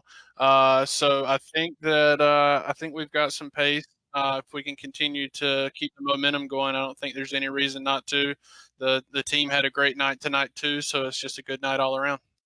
Yes, you guys definitely did, Spencer, man. It was fun to watch all night. But congrats on that third place finish tonight, Spencer. Anybody want to send a shout out to before we let you go, man? Shout out to the team.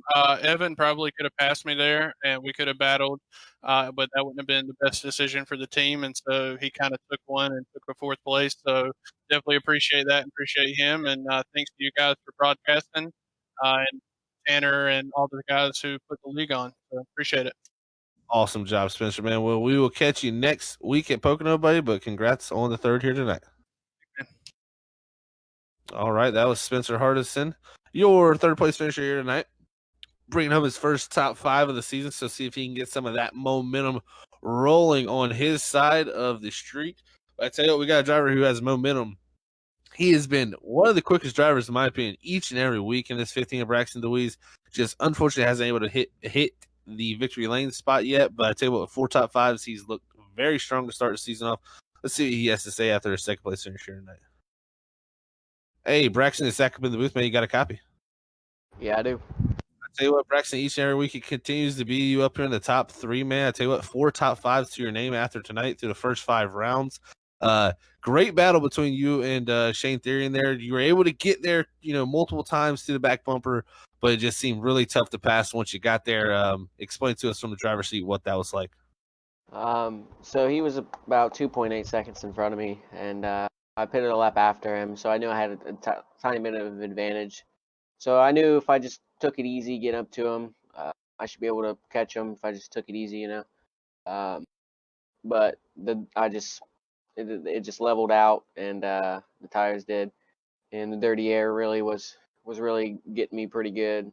So yeah, the dirty air and the tires falling off just a tad bit. I should have saved just a little bit more. I feel like if I would have saved a little bit more, I could have probably got around him or something. But second place, we're happy with it.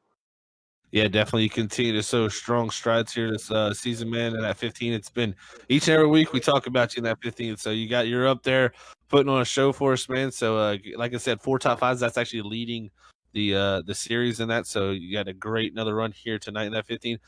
Take us through 250 laps here. That's a long race. How much does the track change, and how do you stay focused throughout the whole thing, keeping up with different drivers coming and going and who you're battling?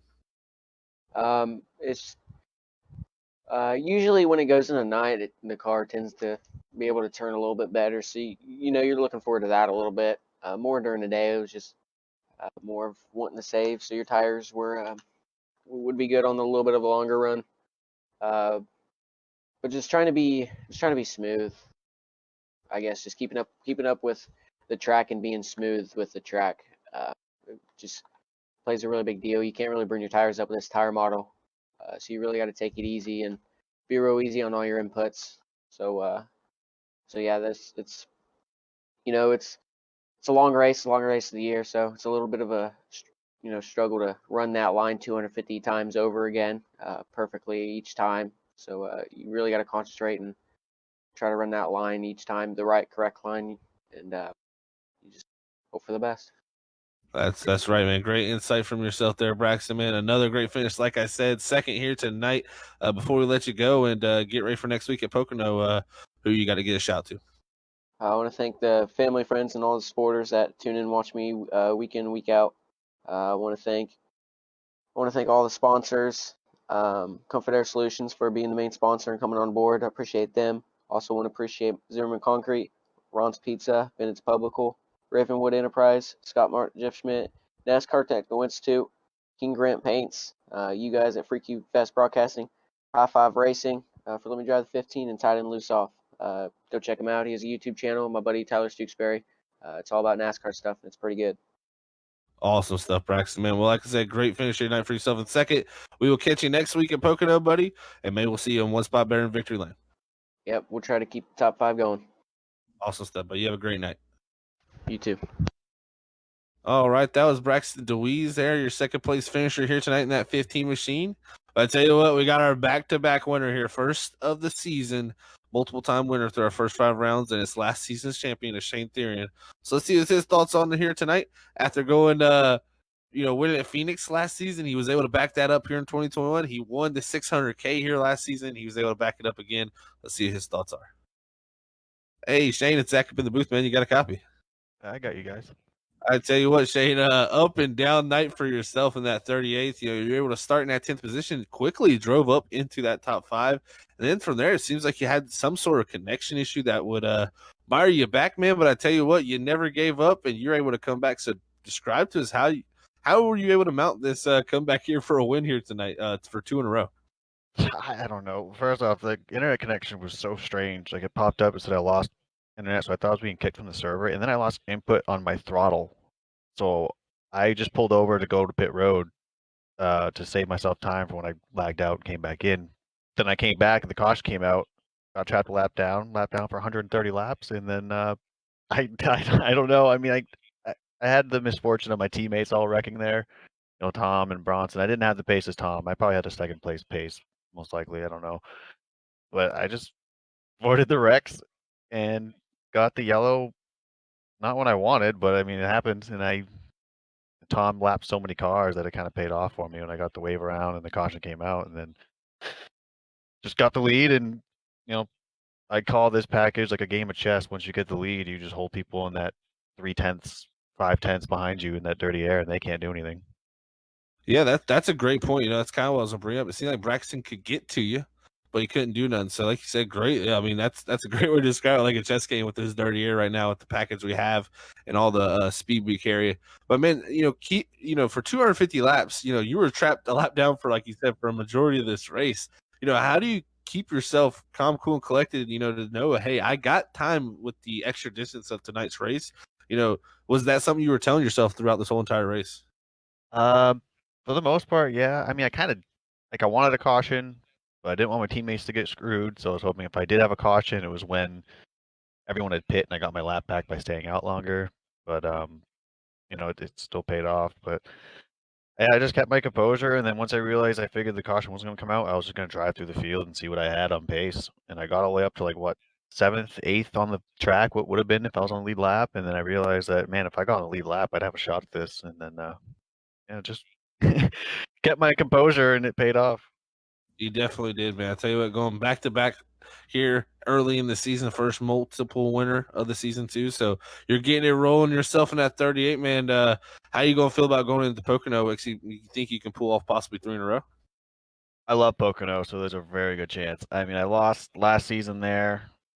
I don't think it was in this league, but another league. But my teammate passed me with 2 laps to go, and then the race before that, I got passed in the last lap by Robert Kenny. So I mean, I'm always up front at Pocono. We'll see what happens. We'll see what the weather's like. But I love that track. I'm very competitive there. Actually, the whole team's competitive there. Me, Tom, Bronson, and Kenny. So it'll probably be. I don't want to do my own horn with the team. It'll probably be a luminary top 5 the majority of that race. So we'll see.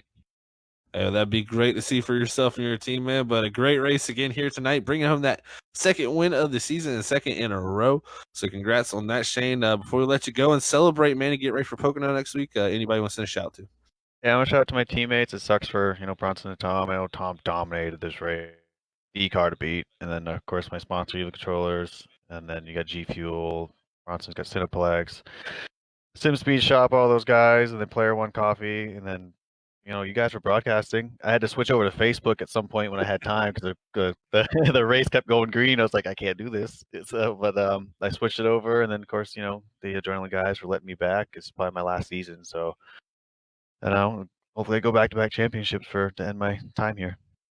That'd be awesome to see, man. Well, like I said, congrats on the victory here tonight, and we'll catch you next week at Pocono. Congrats on the victory there, Shane. Thank you. All right, guys, that was Shane Therian, your race winner here tonight, the Adrenaline iRacing Cup Series. Man, I tell you what, 38 was strong all night. He had to come back from a lot, and he was able to come back and make it up. But we'll go ahead and pull up our race results here before we get to talk about what transpired here tonight, the show where your favorite drivers finished. There they are. Shane Therian bringing home that victory here tonight. Second's going to go to Braxton DeWeese. Third is going to be Spencer Hardison. Fourth is Evan Coleman. Fifth, Logan Brakey. Sixth, Austin Jordan. Seventh, Robert F. Kinney. Eighth, the first car lap down will be Trenton Jump. Ninth, Caleb Smith. 10th, Gilberto Javier Gomera. 11th is Eric Stemp. 12th, Alex Walter. 13th is going to go to Austin Gretorix. 14th, Tanner Johnston. 15th, Keenan Massey. 16th, Matthew Rodriguez. 17th, Joshua Altis. 18th, Justin Dittrich. 19th, Brockton Packard. 20th is going to be our point leader, Bronson Stafford. 21st is going to be Cody Eldridge. 22nd, Ryan Huff. 23rd, Tom Bourne. Tough race for him after dominating the early portion of this race. 24th will go to Jacob T. Grant. 25th, Tyler Stooksbury. 26th, Matt Dyer. 27th, Matt Hummel. 28th, Johnny Bones Jones. Sorry about that. 29th is Atlee Gray. 30th is Mike Taylor. And Ron Airfield in the 31st position is Keenan Washington. As I tell you what, it was a fantastic race here tonight for 250 laps, 600 kilometers, 375 miles here at the Adrenaline iRacing Cup Series. But I've had a blast here tonight.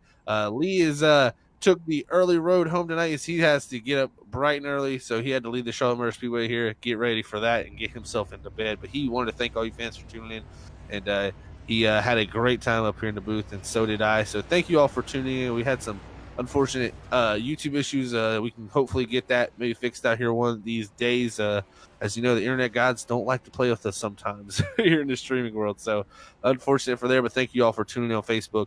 Remember to hit that like, follow, share button to let all your friends and family know about where all the great racing takes place here at Freaky Fast Broadcasting. But fun night here for round number 5, 250 miles. It felt like a blur actually for 250 laps, I'd say. So congrats to Adrenaline iRacing League and congrats to Shane Therian. But we'll send it up to Robert Moore Jr. now here to close out tonight's broadcast. All right. Well, you took all the words right out of my mouth there, Zach. Good, good closing there, sir. But yeah, I second what Zach said there. Long race, grueling race, but Shane, man, what a battle, what a bounce back after being up and down internet connection. Then you heard about his pedals, and man, he had everything happen to him out there, more than what we're used to seeing. But I do appreciate everybody hopping over to the Facebook side, like Zach said, and watching us here with the Adrenaline iRacing League. Yes, it's been a very long race. It's going on 3-hour stream, so we do appreciate everybody sticking around from the start to the end and supporting Freaky Fast Broadcasting and all the leagues we do here at the broadcasting side of things. But, well, we will be packing our stuff up here like we always do. Get ready for tomorrow night as we go live at 7:50 with Adrenaline. Sorry, now I just had a brain fart because it's the same. It's the same name almost, but Evolution Rush, Adrenaline Rush. Yes, Adrenaline Rush Evolution Racing League. We'll be in the trucks tomorrow with them guys at 7:50 when Brandon Cawley and Zach Hall will be calling all the action, and me, Robert A. Moyer, doing all the stuff in the background. Like Zach and Lee like to say, and Brandon, to give you guys these great shots and screenshots and everything that I can possibly do. But, well, thank you, Zach, and we're going to get ready to sign off here. So we want to say here at Freaky Fast to everybody out there, God bless you. Love yous all. Peace out. Bye, everybody.